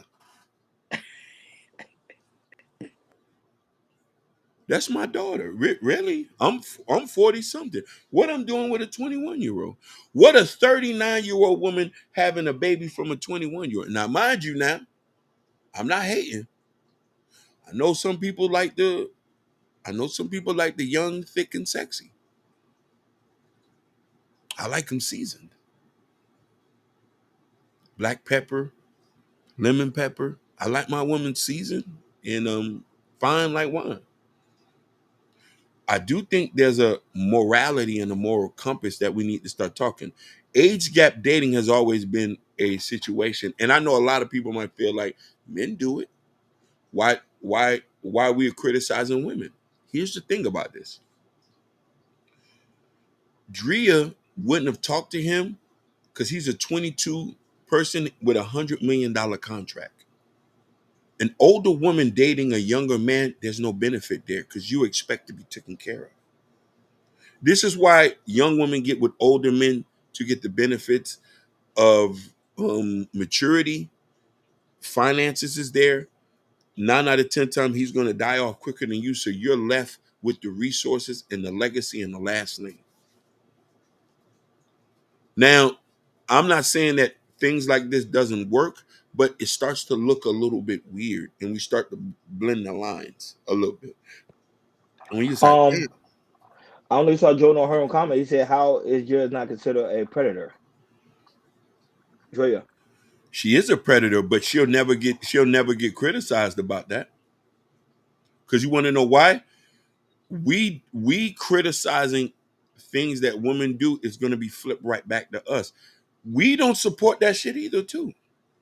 If it makes sense, then so be it. You feel me? I still don't think I would allow a 22-year-old with somebody that's 50. You feel me saying? You know what I mean? My mama and daddy around the same age. I do think it's better. Like for me, I don't know if I could be with somebody 22. Because what can we talk about? I was listening to Purple Rain, baby. Do you know Purple Rain? Like you 22. Do you know Nan by Trick Daddy? I'm old enough to say that. You won't know that. Have you have you watched The Outsiders? What are we going to talk about? But you just had a pep rally 4 years ago. What can I do with you? 30, 36, 37? Yeah. So Older, quick question. most definitely. So cool. So quick question I want to ask you. So her baby daddy's 21? And what, she's 27? He's 22. She's 30. She's 39. Oh, she's 39. She's 39. She has a son that's 21. Damn. I cannot see. He said, And then go ahead. I cannot see having a baby damn near 40. You're right. But listen, Marcy D, she secured the bag with a young dummy. Where his daddy at? Where his mama at? And what he is? He's a ball player? He's a man. We talking about this is Jalen Green. He's worth over $200 million. They just signed a $200 million contract. Oh, Jalen Green. Yeah. He's gonna be a Hall of Famer. But this no different with Jaylen Brown and the Boston Celtics. He's messing with Bernice Burgos. She has a daughter his age. And Bernice and him are together. No, okay. To me, that didn't make no sense either. I was like, that didn't make no sense. It didn't make no sense too. But remember they do it because of the name and because of the hype. So they're like, oh, celebrity value. So that's probably why they do it. You know what I'm saying? It's the same thing. Like, for example, if you was in the industry, Hakeem, and you find a girl that you always saw, you're like, man, you got the money now, you got the statue, you got the status. You're like, man, I want to smash this person. Now you always want to smash. It's the same thing those guys go through. You say, Hakeem, when entering the strip club, do you check for 30-year-olds? Facts, I do. I've never I've always, when I was young, I was dealing with older females, and I'm older. I like to deal with people around my age and older. I can't deal with no girl who still wants to pop bottles and go to the clubs. I've been there, done that. And when I did have girls who was feeling me like that, I say, man, they're gonna call me, you with your daddy? No. Anthony Edwards doesn't play. Anthony Edwards, he tell the women like, hey, we're not having no kids. He's straightforward. He's straightforward, but here's the thing. When I've been in the strip club and I was meeting people, I always ask them their age. That's the first question. Hey, how old you is? Your demeanor will tell me if you're young or old or not, just by the way certain things we can talk about. If I mention a song or we talk and you don't know who that is, okay, baby, time for me to go. Yeah, but remember in the strip club, they got to be 21 and up. They got to be 21. If they 18, that strip club gets shut down. But if you 22, 25, I'm not talking to you. I don't have no business dealing with you. I have no business dealing with you. I'm on a whole different level. Yeah, I'm going to use your ass. You 20-something. You don't got the pimping I got. I've been out here in the trenches. I know what you like. Yeah, the mindset. Yeah. The mindset. A 40-year-old something man talking to a 20-year-old man, you about to get dish ragged. I know what you want to go. I'm going to take you to a fancy place and say, baby, bend over. That's that. I talk to women my age. I don't talk to women younger than that. So an older woman ain't gonna allow you to manipulate her like that unless she really likes you. Unless she really likes you and she really wants to submit to a level that her friends find it disturbing. You know what I'm trying to say? Yeah. Yeah, for real. Unless she really likes you. But young girls and older men, the best thing we have in common is sex. You're gonna do the wildest stuff. At that age, you're not gonna be reserved about it. Threesomes, DPs, cream pies, you name it, you with it. But the crazy thing is, like the crazy thing is, in the comments, a lot of women don't have issue with her getting pregnant by a younger man because remember they see the value of the money. She got money now.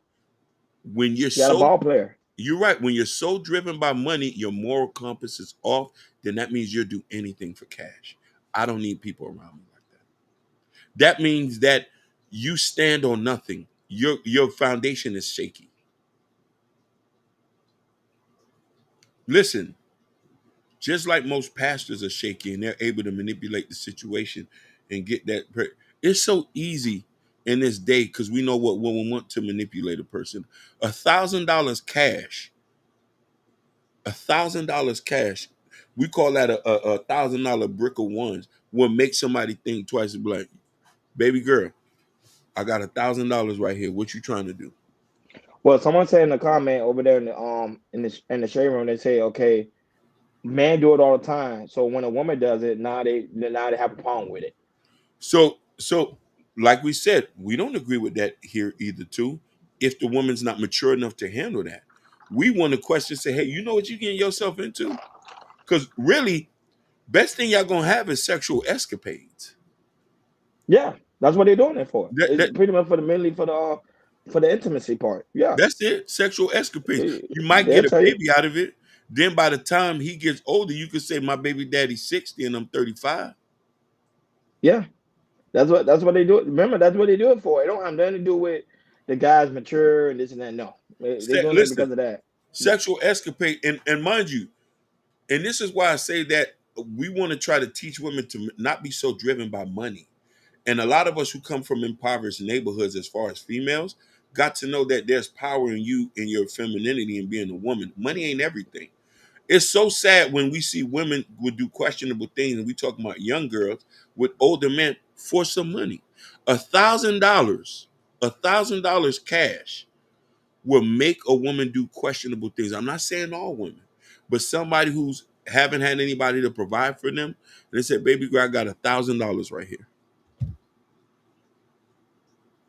I want you to go up in here. I want to defecate on you. I want to pee.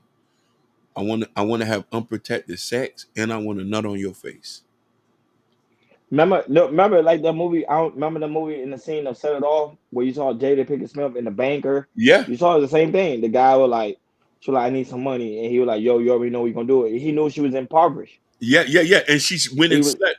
She went and slept with her. She went and slept with him. Remember, that was an older man. Of course, we can't play the clip here because of the movie strike. But I'm just saying, like, yeah, that's what I'm saying. Like, guys know the best way if you want a quick smash to get a woman that's impoverished. Yeah, basically, you can be listen. It's easy to marginalize people in poverty.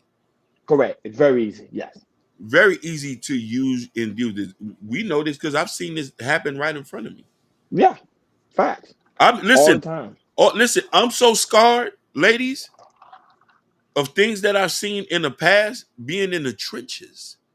And these are the things that I'm seeing that, and the guys who've done this, and just to put a caveat onto this, we're not friends like that anymore, because certain things I'm still thinking about, certain things, like to say that, damn, you can really use her like that. Yeah.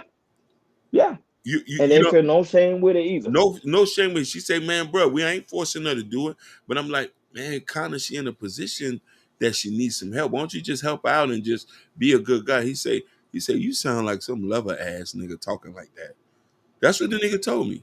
He said, you sound like some lover boy ass nigga. Would you like talk? No, she want a couple dollars. She gonna have to fuck me and the whole mob for it. Fact.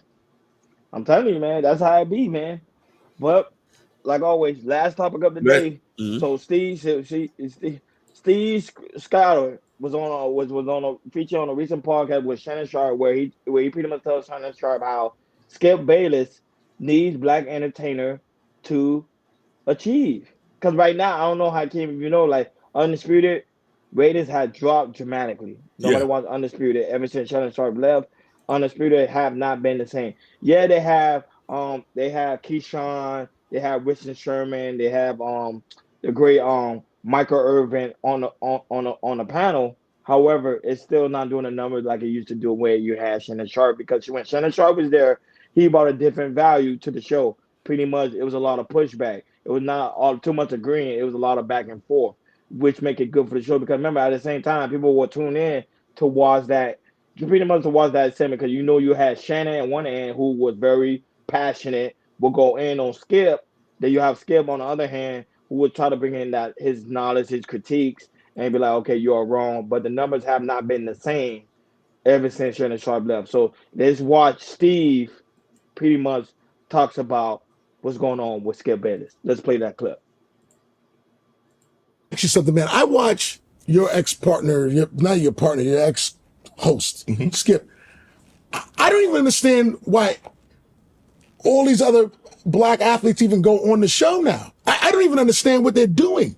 To me, it's so clear that he needs black talent, athletes, rappers. He's doing everything to prop himself up. And I know he's getting paid over there, and everybody else is getting pennies on the dollar. And I'm like, why would you do that? Why would you go over there and do that? He clearly isn't the guy. He needs you. Why don't everybody leave the show and let's watch him do it for a minute. That show would be dead immediately. They get all these guys over there, they give him pennies on the dollar, and they prop him up. I'm like, we got to stop doing that, man. We can't do that no more. It's not worth it. And there's nothing that comes out of it long term, except what they benefit from. I ask you something, man. I watch your ex-partner. And he's absolutely correct. Like I stated, Skip, Undisputed Hakeem ain't doing too good when it comes to his show. Undisputed used to be on top. People used to tune in. You had a lot of people tune in. They try and do whatever they take to bring Undisputed back into the rating, to the point they added Lil Wayne to the Friday show to bring the ratings back up again. But Hakeem, what is your take before we end the show? Go ahead.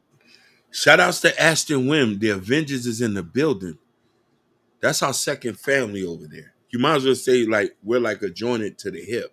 Yeah. Shout out to Ashton Wim. Live tonight, so guys, make sure you go over there and tune in. But go.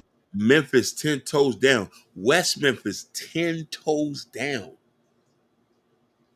West Memphis 10 toes down. We repping that today. 10 toes down. So let me give my quick take.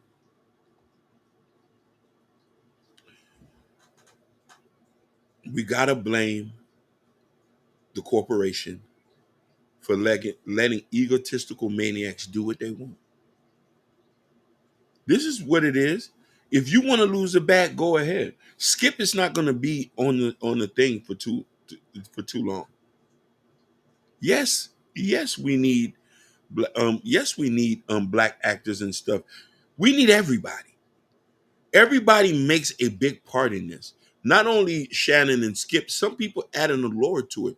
The back and forth was the allure that gave the show its presence. You feel me?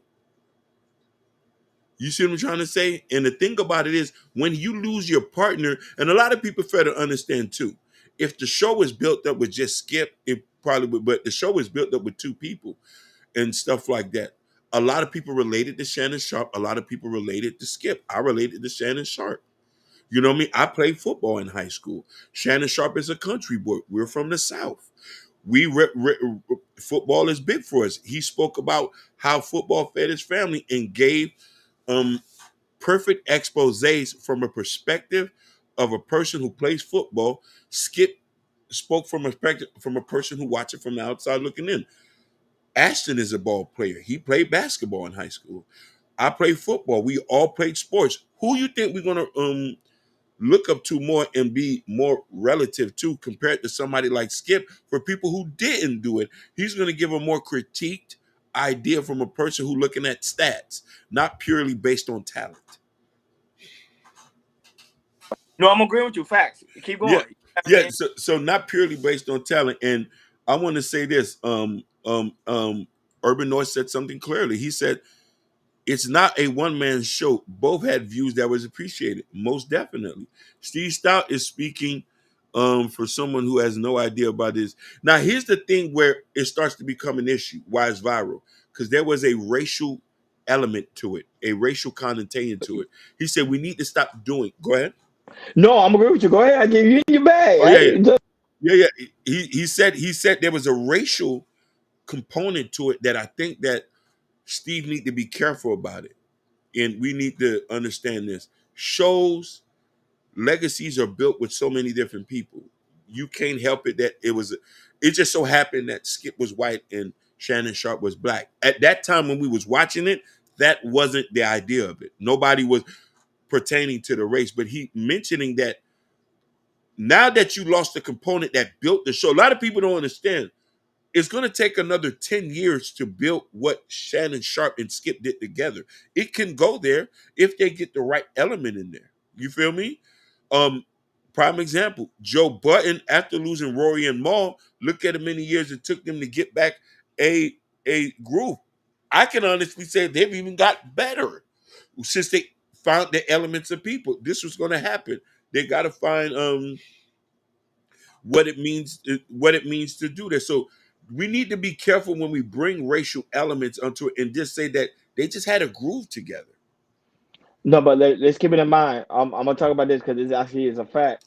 When Shannon Sharpe did that interview with Cat Williams, Shannon Sharpe stated he made more money than he actually made when he was actually in the NFL. That's a fact. That's not even making up. That Cat Williams interview brought Shannon to a different level of journalism than when he was at Undisputed. Don't get me wrong, even though he was on Undisputed, of course, both of their opinion was greatly appreciated. Undisputed have not been the same ever since Shannon left. I'm just being honest. And this is someone that actively used to watch Undisputed. I don't watch them anymore because, of course, football season's not on anymore. But I need to go back to watching them again. But it was a different pushback. It was a different energy because, like you stated, Hakeem, which I totally agree. You say you had one part when Skip would come in with the facts and statistics. You had Shannon Sharpe comes in with the passion and someone that actually lived as a football player. So that's why it made it totally different. But now you got Keyshawn, you got Richard Sherman, you got the legendary Michael Irvin on the panel. It's just that they're missing something. Sometimes something don't get wrong. Sometimes Richard sometimes gets it. Like he tried to bring that fire back that's mentioned, but it just don't hit it like Shannon. So I think that's why Steve mentioned Shannon because people are watching the show and they're seeing the ratings are going down, especially for a sports show like that. Mm-hmm. Come on now. Here's the thing that why high. I don't know where you come sometimes, but you be hitting it right on the money. Ratings are down in sports media overall. A lot of people not point because they laid off a bunch of people because we can go speak to an athlete on their podcast. That is. Well, I have my hands down. There's nothing to talk about here. Yeah, really not. Every one of these goofies got a podcast now, and they're getting their homeboys who in the league to come talk to them. Yep, facts. It is. You know what I mean? And this is the thing, but I wanted to comment on what you said something, and I want Fresh Sound Florida and Urban Noise and all y'all to answer this. When Shannon Sharpe played in the league, I was too young to remember him. Let's get that straight. Yeah, for the Broncos, let's remember that. Mm-hmm. I know Shannon Sharpe from Undisputed. So let's get some.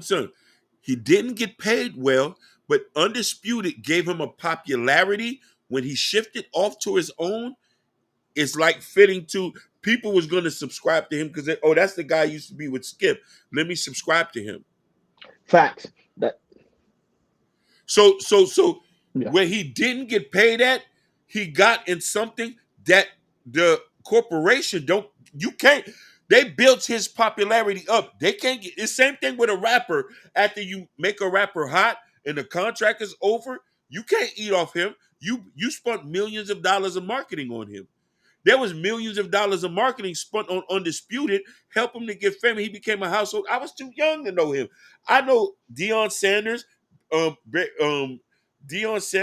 Michael Irvin, Joe Montana. There's certain people I didn't never remember Shannon Sharpe. You know what I mean? Skip did bring him. You're right. Skip did bring him on top of the map. That's why I say Skip pretty much took him to another level. He did. One more point I want to get that Steve Stout didn't understand. You ready for this? Go ahead. You're supposed to get pennies. You didn't build the show. Why are we going to pay you top dollar? Do anybody know if Skip was the one who created the show and brought Shannon Sharpe on? People don't like to understand it. Who invented the show? How Skip do you did. know? Huh? That was Skip's show. No, I'm It saying was that was Skip's Skip's show. It was Skip's show. Yeah. So he created the idea and found a partner to come on with him. He probably know the Lester and Long. Some people outgrow each other. But when he say that, build the show and let's talk to me later then. That's why when people start having these conversations, they're not paying me right. They're not doing this. Did you make the show? Did you come up with the concept? Did you write the lyrics? Did you produce the songs? Did you build the team? Are you the one who spent the $1 million contract to get this and this guy to help play with you to go win the championship? But to me, what Shannon should did, he should negotiate his contract after he see like 2 years of him being on the show and the show's doing crazy numbers. That when his lawyers and his team was supposed to go to the management team like, hey, I need to get paid more. He should have did it then. He said, guys, Shannon was on NBC before Skip. That but is even true. then, nobody was watching him on NBC. We didn't know who he was. I didn't remember him. And what's good with you, Terrence, man? Great seeing you, big dog. Shout out to Terrence. Shout out to Terrence, bro. But go ahead. Yeah, it says Skip recognized the potential of Stephen A. Smith and Shannon and helped them along the way. And they said this too many times. 100%. Listen, Steve Stout been hit over the head with a bottle. Case closed. and come on, man. Like, this is a guy who's known for running his mouth. Well, no, but for real, he was hit with a bottle? Yeah, Puffy beat that boy to a bloody pulp. Hey, that's crazy. I didn't even know that he was hit with a bottle. Come on, man. That was the 2000. Steve Stout been getting punched for talking like that and slapped up by so many other rappers. He does backdoor stuff. They hit his head over head in the bottom. Man, Hakeem, you wild, man. But how you be doing these type of information? You know, I follow hip hop. I know the jokers. If I gotta come around them, I might hit him in the head with a bottle.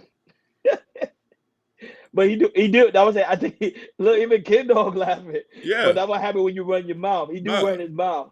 So I ain't gonna lie, you just saw Shannon face. Cause Shannon face, like, yeah, keep talking. You talking good, brother. Yeah. Listen. I'm gonna be honest with you.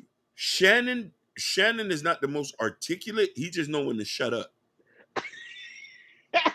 That's the whole spew of his show. He knows when to shut up and let them talk. He did the same thing. Yeah, he did the same thing Taxstone did. Taxstone wasn't no magnifique podcaster. He didn't even ask the best question. He was a gangster. They knew he was a gangster in the street, and he shut up when people was talking. You can be the best podcaster if you just shut up. The people who are articulate, who knows how to talk, who knows how to articulate and run their mouth, then you can say, let me download this episode. Shannon Sharpe just sat there and let the man run his mouth. He did. You could be the best podcaster in the world. You ain't no Joe Rogan, though. Rogan gonna ask some questions. Boy, you saw what he did with Cat Williams. You saw. Yeah. Cat listen. was like, oh, Lord Jesus. He could answer some of the questions, and then people using the excuse, "Oh, Cat Williams was high." I said, no. I think he was scared. No. Joe Rogan has over 1,000 episodes talking to many different people from different walks of life. Joe Rogan know how to ask a question. Listen. Y'all might not like when I say Cat Williams sounds smart to a dumb nigga. You're not gonna do that to a person who's educated. This Joe Rogan sat here and went spar for par with Neil deGrasse, asking questions. Joe Rogan. At first, I didn't know how good Joe Rogan was until one of my homeboys told me, "Yo, listen to his." I was like, "Okay, cool." He said, shout out to New Jersey. He said, Shannon almost at 3 million subscriber. Cat interviews at 61 million views. 100%. It was hot. We give him to that. It was hot. He Yeah, caught it the at the hot, the right hottest, time. the hot topic of the year. It The, was it I don't see nobody being that. His topic with Cat Williams is the hot one of the year. I think he's gonna get an award for that because I don't think nobody. I even think Joe Rogan was so impressed that you saw he brought Cat Williams to his show. yeah. So Joe's shout part out of to get New Joy and Era. Shout out to him. 100%. On Why How You All Right, he is a part of the get along game. You know what I mean? He's supposed to ride the wave. I would have done the same thing too if I could afford it. No, but why I said something too. Shannon adds comedy to his show, which make people actually laugh and joke. That He is do. true. It is true. He's for a certain demographic. Yeah. I'm using a word I don't use usually. He says for a certain demographic. You come to him for the little spicy stuff. You know what I mean? And he brings the most controversial people on it. Steve Stout is controversial. You listen, when I seen he had Steve Stout, I said he's gonna run his mouth. Yeah. This is a guy, if you go and type his name in Google, multiple times he's been beat up. Multiple times. He's been hit over the head with a bottle or broom or whatever and stuff like that. And I'm just quoting. Multiple times. I have nothing against him. He's a masterful business person. He does backdoor stuff. He runs his mouth. Most rappers don't like him over the years. The younger guys don't know about it, but Nas, Ellie, all these other guys, 50 and Puffy, they done had to put hands on it. Oh, Dame Dash, for God's sakes, done had issues with this guy. You know what I mean? He's speaking on other man's business. Come on. Well, I keep today. You going in? I'm just laughing. Yeah. You do your research on this guy. I didn't know who this guy was until today. Listen, I wanted to be in the music business, but that's my dream. Still is my dream. So I want to know who was the jokers. Who's gonna make me take off my pants and grate me for my records. I know he was one of them. Puffy was another one. I know these are guys you're not to trust. Birdman was another one. So I follow and I do research about these guys. All these guys are jokers. And they here to play games with you. You can't take these guys serious when they're here talking. We have a new generation of people who didn't read magazines. I read magazines. I had The Source, Word Up, and all these stuff. So a lot of these stories came out in magazines. I read a lot. So I've heard about these things, of these people doing these things and getting hit over the head with a bottle and stuff like that. And I'm like, whoa, Steve Stout, you constantly get it. But these young guys don't do research. I do research. If I meet you tomorrow, I need to do a background check about you to know that you're okay for me to hang around. I don't sound smart to a dumb nigga. I shut my mouth and listen sometimes. I'm just speaking my opinion. What I say don't matter. But him, all these guys sound smart to dumb people because dumb people can't read between a lot of that stuff. No, and I love the analogy you brought up with Cheddar Strike. He just be quiet and he just let him talk. If you want us to see as a podcaster, when you're interviewing somebody, let them talk. I'll tell people all the time. I just let them talk. Cause when you let them talk, they gonna run your numbers up. Come on, man. He's smart. He got a great team with him. He's gonna get that 3 million subscriber, Jordan. Best believe that he's gonna get that 3 million subscribers. I see that episode with Cat Williams getting 100 million views by the end of this year. Why high? 100%. LeBron James, if he would have took 10 million, he would have been in a bad position right now. LeBron is almost a billionaire because of him not doing business with janky promoters. Yeah. LeBron just smart all around. LeBron is a go all around go. So but we got to give LeBron credit. We got to give LeBron credit why he's like that. He kept his homies around. Yeah, the same homies from high school. He never changed. Come on, man. The same homies from high school. Now, I tell your homies you grew up with, stay together, man. Take care of each other. Agree. Like you already see, like me and you been homies for a long time. Jordan, Fresh Sound, King Dog, Jabbar. All of us been homies for a very long time. So I can't even call you a homie because you've been around the family for so many long. I'm saying we family. Yeah. We family. So it's a natural thing. If I get a bag outside of this, I have to call Ronnie and say, hey, come get this money. What we doing? I gotta keep y'all around me because Yeah, who's gonna same keep here. me? Hmm. Who's gonna keep me grounded? I could get big headed one time and say, and somebody say, "Oh, slow down, hold your britches, big boy." But when Now you I might get big headed with you. You be like, yo, I want to get on this yacht. I'm like, come let's go on, on the yacht. You know what I'm saying? but you know So, me, you got to do it. but it's true. But one thing about LeBron, he kept his same people around him, and that's why he's so successful. Shout out to Shout out to Gore. Gore's in the building. Gore is in the building. Gentlemen, Federer just watching the Andy Josh speaking. My nigga, he say, "Oh, for real, who won that fight?" Anthony Joshua's from London. He talking about the boxer. I think the guy was supposed to be able to beat him. Gore, that African brother's serious, man. Yeah, but remember, something like that be paid. You know what I'm saying? I ain't gonna But lie shout to out to you. Gold for being in the building. Yeah, Yeah, some of yeah, the stuff be paid though. Like they pay him up front to lose a yeah, fight. I still believe that. yeah.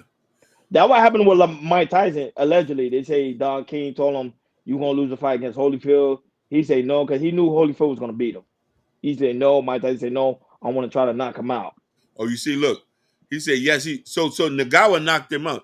I knew he probably knocked him. Anthony Joshua been getting sloppy over the years. Yeah, but that's crazy, man. Yeah.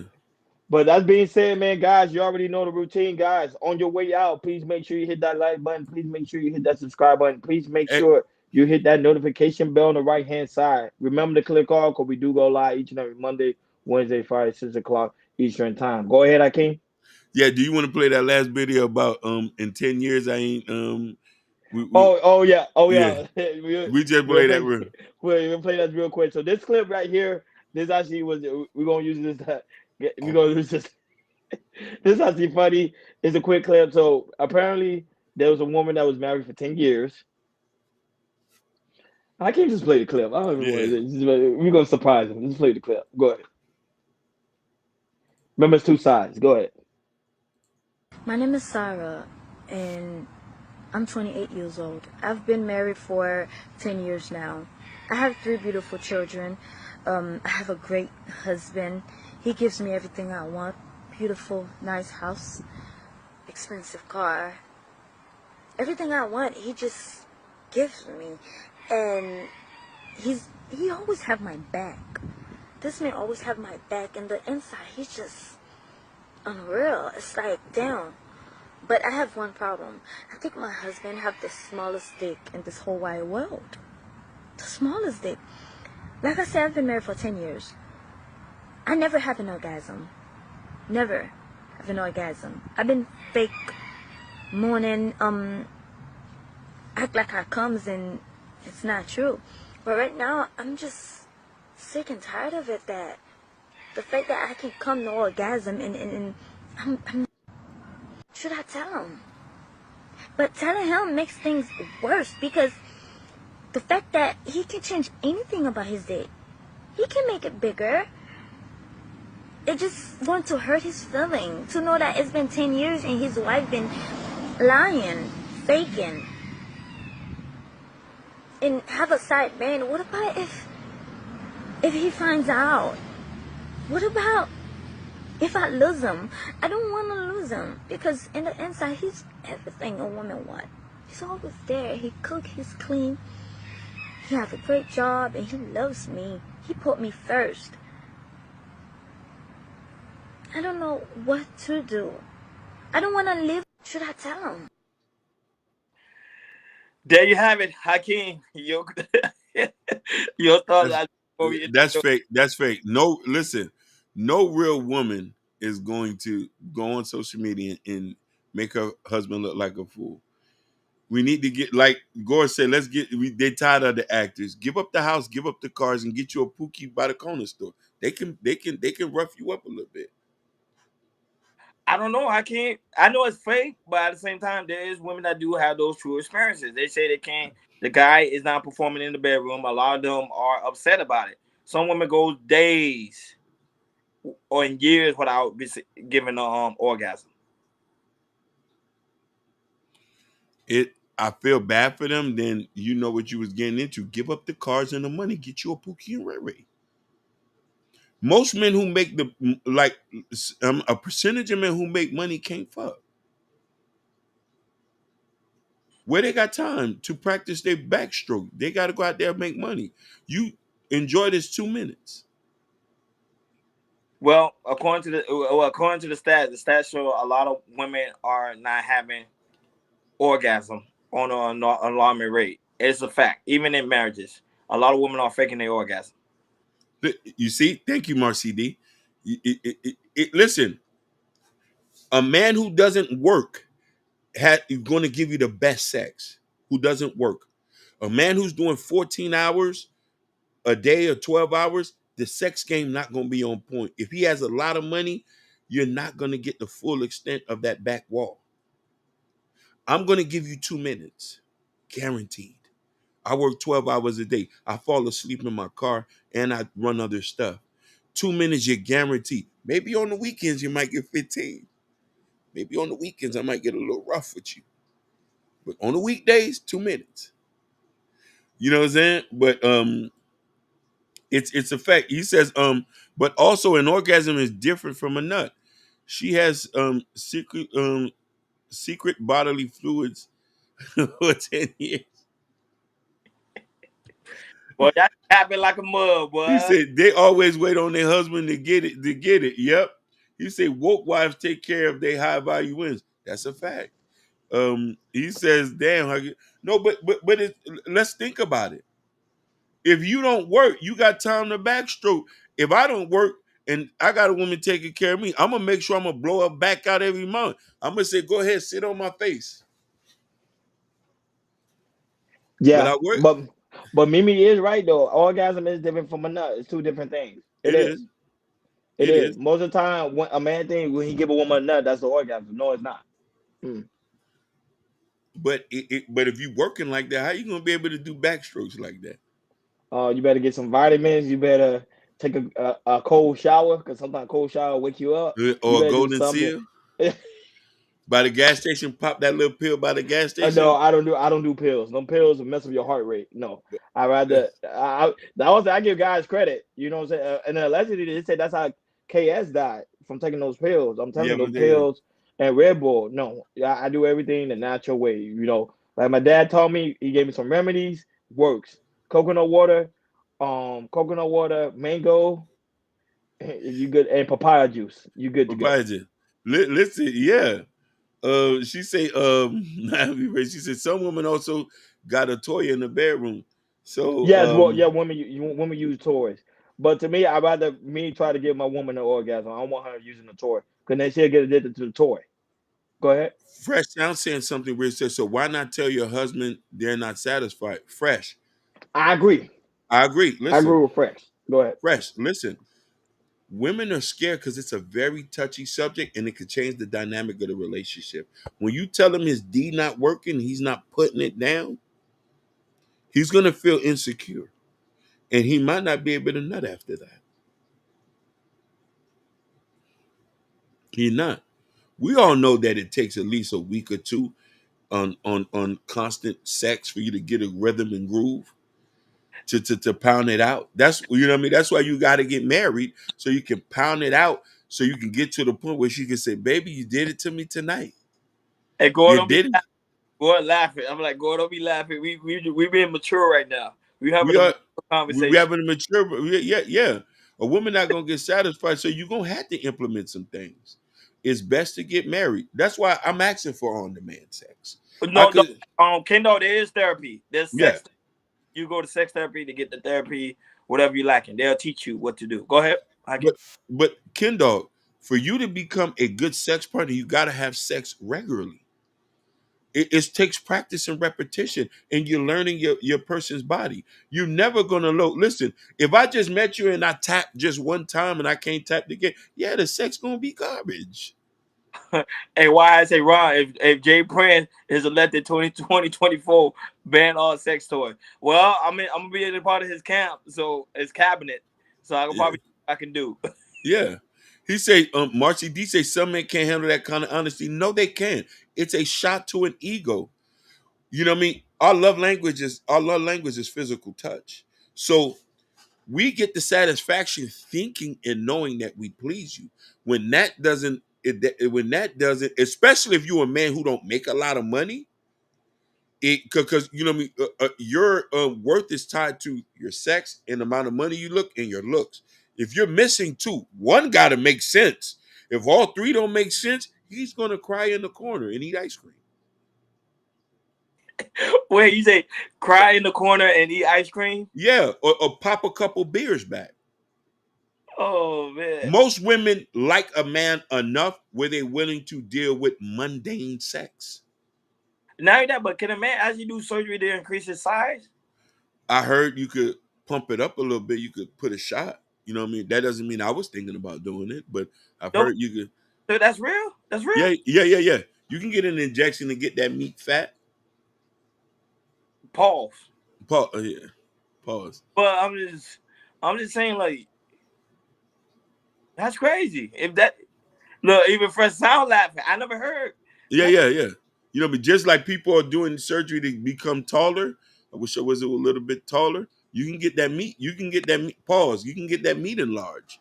You got pumps, you know what I mean, and stuff like that, and you can put a little cartilage in that meat to give you some girth. Some girth. You know what I mean? She say, it's cheaper to find another woman. Why hide with another one? No, don't find another woman. Stay with that woman. Learn her body, because sometimes women don't even know her own body. So you take that woman and let her teach you her body. You will be fine. Listen, I'm about to drop a bombshell. Go ahead. We're about to end the show. Go ahead. About to end the show. Why I agree with you, because here's the thing. What if her ass is too fat? You can't get down there. So you might. What if her ass is too fat, or you don't got the strength to nudge up there, and her cervix is too down there that you can't. So you got to get you a Slim Jim. The only possible way is to get you somebody $140, so you can really, so your small D can fit right in. Woo! Because she's so small that anything you put down there is going to hit something. That's not true though. Look, you even got Gore laughing. You even got Gore laughing. You know I'm telling the truth. You can't handle a big disrespectful ass if you ain't hung. If your meat ain't swinging. If you not meat ain't swinging, get you a Slim Jim. Slim Jims, everything is big for them. If you $120 or something, if you got a disrespectful ass, you see, thank you. Why I know what I'm talking about. Get you a buck. This is why you got, listen, another bombshell. Why you think a lot of white boys only date slim women?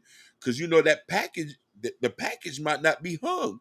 So they get them a smaller women. She said, whoa, Lord Jesus. Listen, anything you pop in a Slim Jim, it's already deep. The cervix is right there. Hey, Urban, no, it's not my fault. I wanted to end the show. Listen, a 4-inch can fit in there. She say, if you 8 inches, baby, I can't do it. I'll go deal with Brad. Because Brad can do enough for me. This is why you got big niggas who want Slim Jims. But even then, I can't. It don't even matter. Even with a woman with a disrespectful booty, right? It doesn't mean she gonna be satisfied. Even if you long enough, she still won't pause. She still won't be satisfied. True. Listen, because the man may not know what to do with his Johnson. No, that's the thing. If you just let's be honest, a lot of these guys don't know how to make love.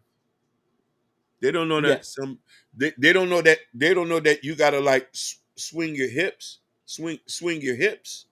While you doing it, swing your hips, and like it's a dance. Yes, it's a dance like you at an R&B club. Swing your hips. Some guys are just. They think they're in the gym. That's the problem. So they bench pressing. You got to swing your hips. Or here's the thing about it is, for you to get to a woman to that level, you might have to eat the sack first. Yeah. You might have to eat it up first. Because if you eat it, anything will work after that. After she climax, anything could work after that. You see? You have to eat it. But a lot of guys don't eat. No, I told him I love to eat. Put it all in the beard. You got, for me to eat you up, you got to walk on water.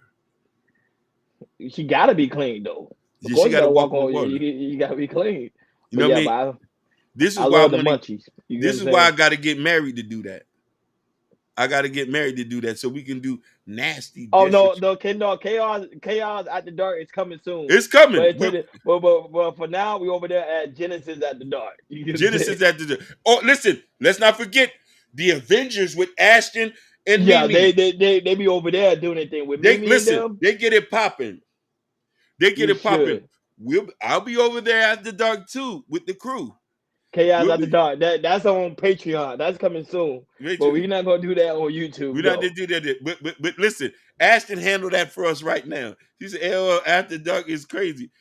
Listen, they get wild over there. I be so scared.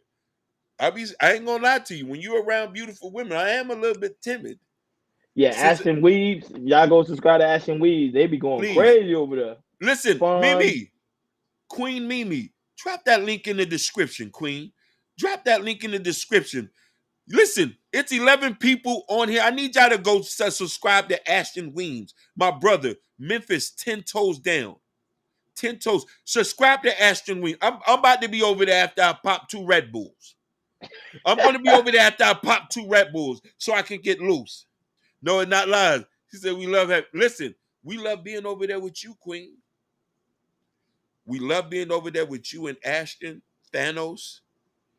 But Mimi over there, she be capping her ass off. Listen, Monique.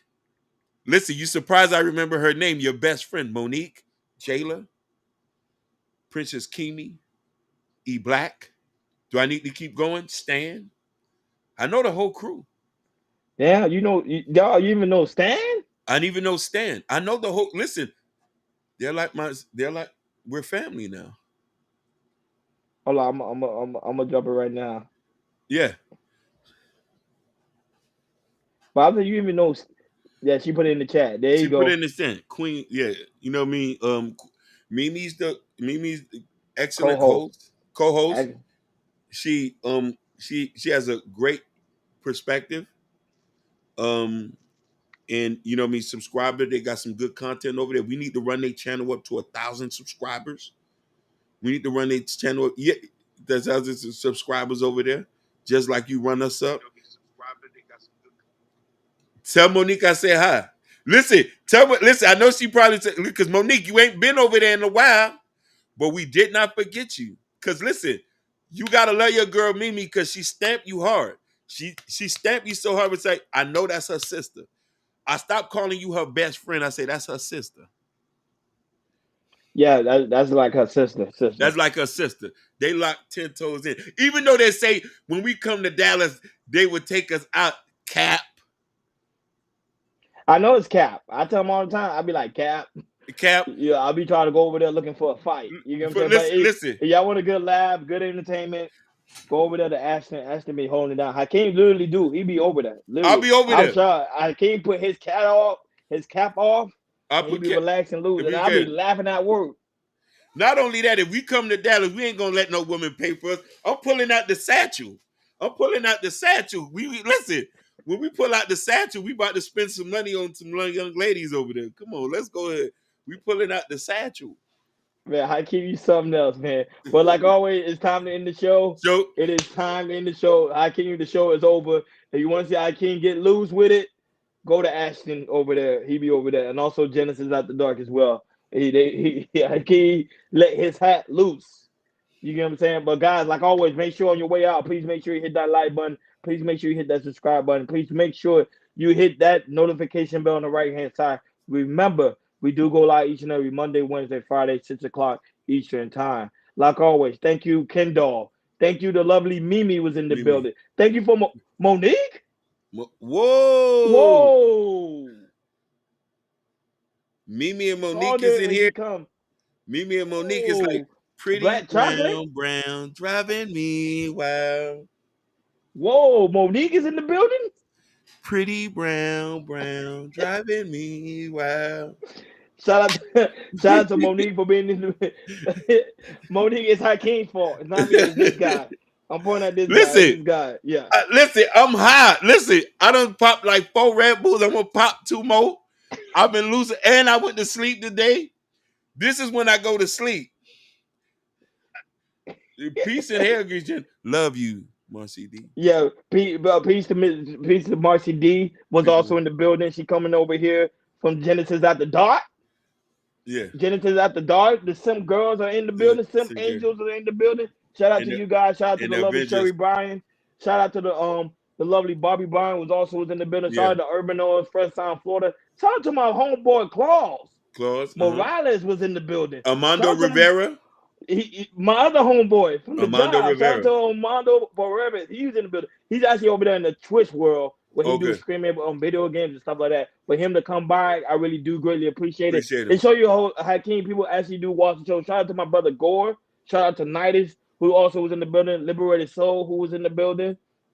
All right, so of course, Natasha Vincent, Natasha Chaos Vincent. Queen, was not Chaos here Queen. today, but we seen her love and her support. You know, she's over there doing her thing. Shout out to Jordan. Shout out to Jordan and his lovely wife doing his Listen, thing. I want to mention her name, but I don't want to mispronounce the name, and we still don't know the baby's name. Yeah, we'll wait till Jordan. We wait till announce Jordan it comes back to announce the name. We got to Yeah. address the new queen. You know what I mean? And All you gotta say is Mr. Jordan. Mrs. Jordan. You know? Mrs. Jordan. Yeah, Keys. I want to butcher her name. Yeah. No, because I'm gonna butcher her name, but I love you too. Shout out to Terrence, who also was in the building, who also come from over there for Genesis After Dark. Genesis Terrence. Austin, you already know Ashton. Shout out to Wims, Ashton. Monique Ford, Mimi Belmont, or Keep Mimi going, go Mimi ahead, Hakeem, keep Grapevine, going. E Black, Shout out to Y Stan. High. Shout out to Y High, who comes over here with the with reasoning. He Reasoning. always come over here and do his thing. Shout out to Y High. That's what I'm saying. Like Joe don't hurt him. Joe don't hurt him. That's my brother from another mother. We from Boston, represent. So Man, it was a lot of people here. It was a lot of people here today, man. Today. Shout out to you guys that's also watching on Facebook, Instagram, Twitch. And pretty soon we will be on TikTok and also Twitter. we working on TikTok. So be on the lookout for that, even though they're trying to ban TikTok, but we still gonna be over there before they ban it. So shout out to you guys. You see, she started laughing. Belmont. Belmont is crazy. Listen, I don't know why. Who's Belmont? I don't know what came over me to call her that. Belmont? That's her name for real? No, that's not her name, but I just for some reason one night I just called her Mimi Belmont. It just I was beside myself. Yeah, shout out to Thanos was also in the building. Yeah, you know, we always say Thanos, we had to put Thanos with an emphasis because you got the stones. Yeah. Hey, Sherry Bryan, thank you. Yeah, today was a great show. Shout out to Jordan for preparing the show. Jordan sent us the topic, so we went ahead and do our thing. Even though he's not here present, he's spending time with his family. He literally have a family now. He has a family. Listen. Yeah. You know how girls feel like the clock is ticking. We feel like the clock is ticking too. I'm like, Jordan got a baby and he married. I asked the Lord yesterday. I say, Lord, am I ready now? I think you're ready, Hakeem. I say, but she got to be ready to drop some. Yeah, you got so many people was in the building today. And now that, guys, make sure on your way out, if you want to get some of this Chaos Culture Radio gear, it will be in the community tab. Like always, check out the Chaos Culture Radio t-shirt, what I got on. The Chaos Culture Radio coffee mug. So when you have a good drink of coffee for you coffee drinker, make sure you get Prince Hakeem book, Black Love. You see it? Yep, and we got the new book coming soon when the idiots finish the cover. Hakeem, so when it drop, you already know I'm getting my copy ASAP. Yeah. And make sure you sign it this time because I would sign it. Oh, there you go, Genesis After Dark. Shout out to Genesis After Dark. It was also a great show yesterday. Great show. A lot of people tuned in yesterday for her show. It was really good, very awesome. Black woman is God. The black woman is God. That's her tagline. The black got me smiling hangs. Don't worry, I'm gonna take care of you, Sherry. You know I'm old. She said, I got my shirt. I ain't get the book. You got to get the book. You got to get the book. I'm gonna take care of you. You got to get the book. I can't say he's gonna take care of you. I'm gonna take care. Shout out to Wiz Kid. Shout out to Young Greatness. Shout out to them. And the new book is coming out soon. The hat is coming out soon as well, Hakeem. I'm waiting. So when the hat comes out, we'll have the hat. She said, I want all my son. I'm gonna take care of you and Monique, Mimi, Grapevine. I'm gonna take care of both of y'all. I'm gonna take care We're of gonna all be y'all. we're gonna be the biggest thing.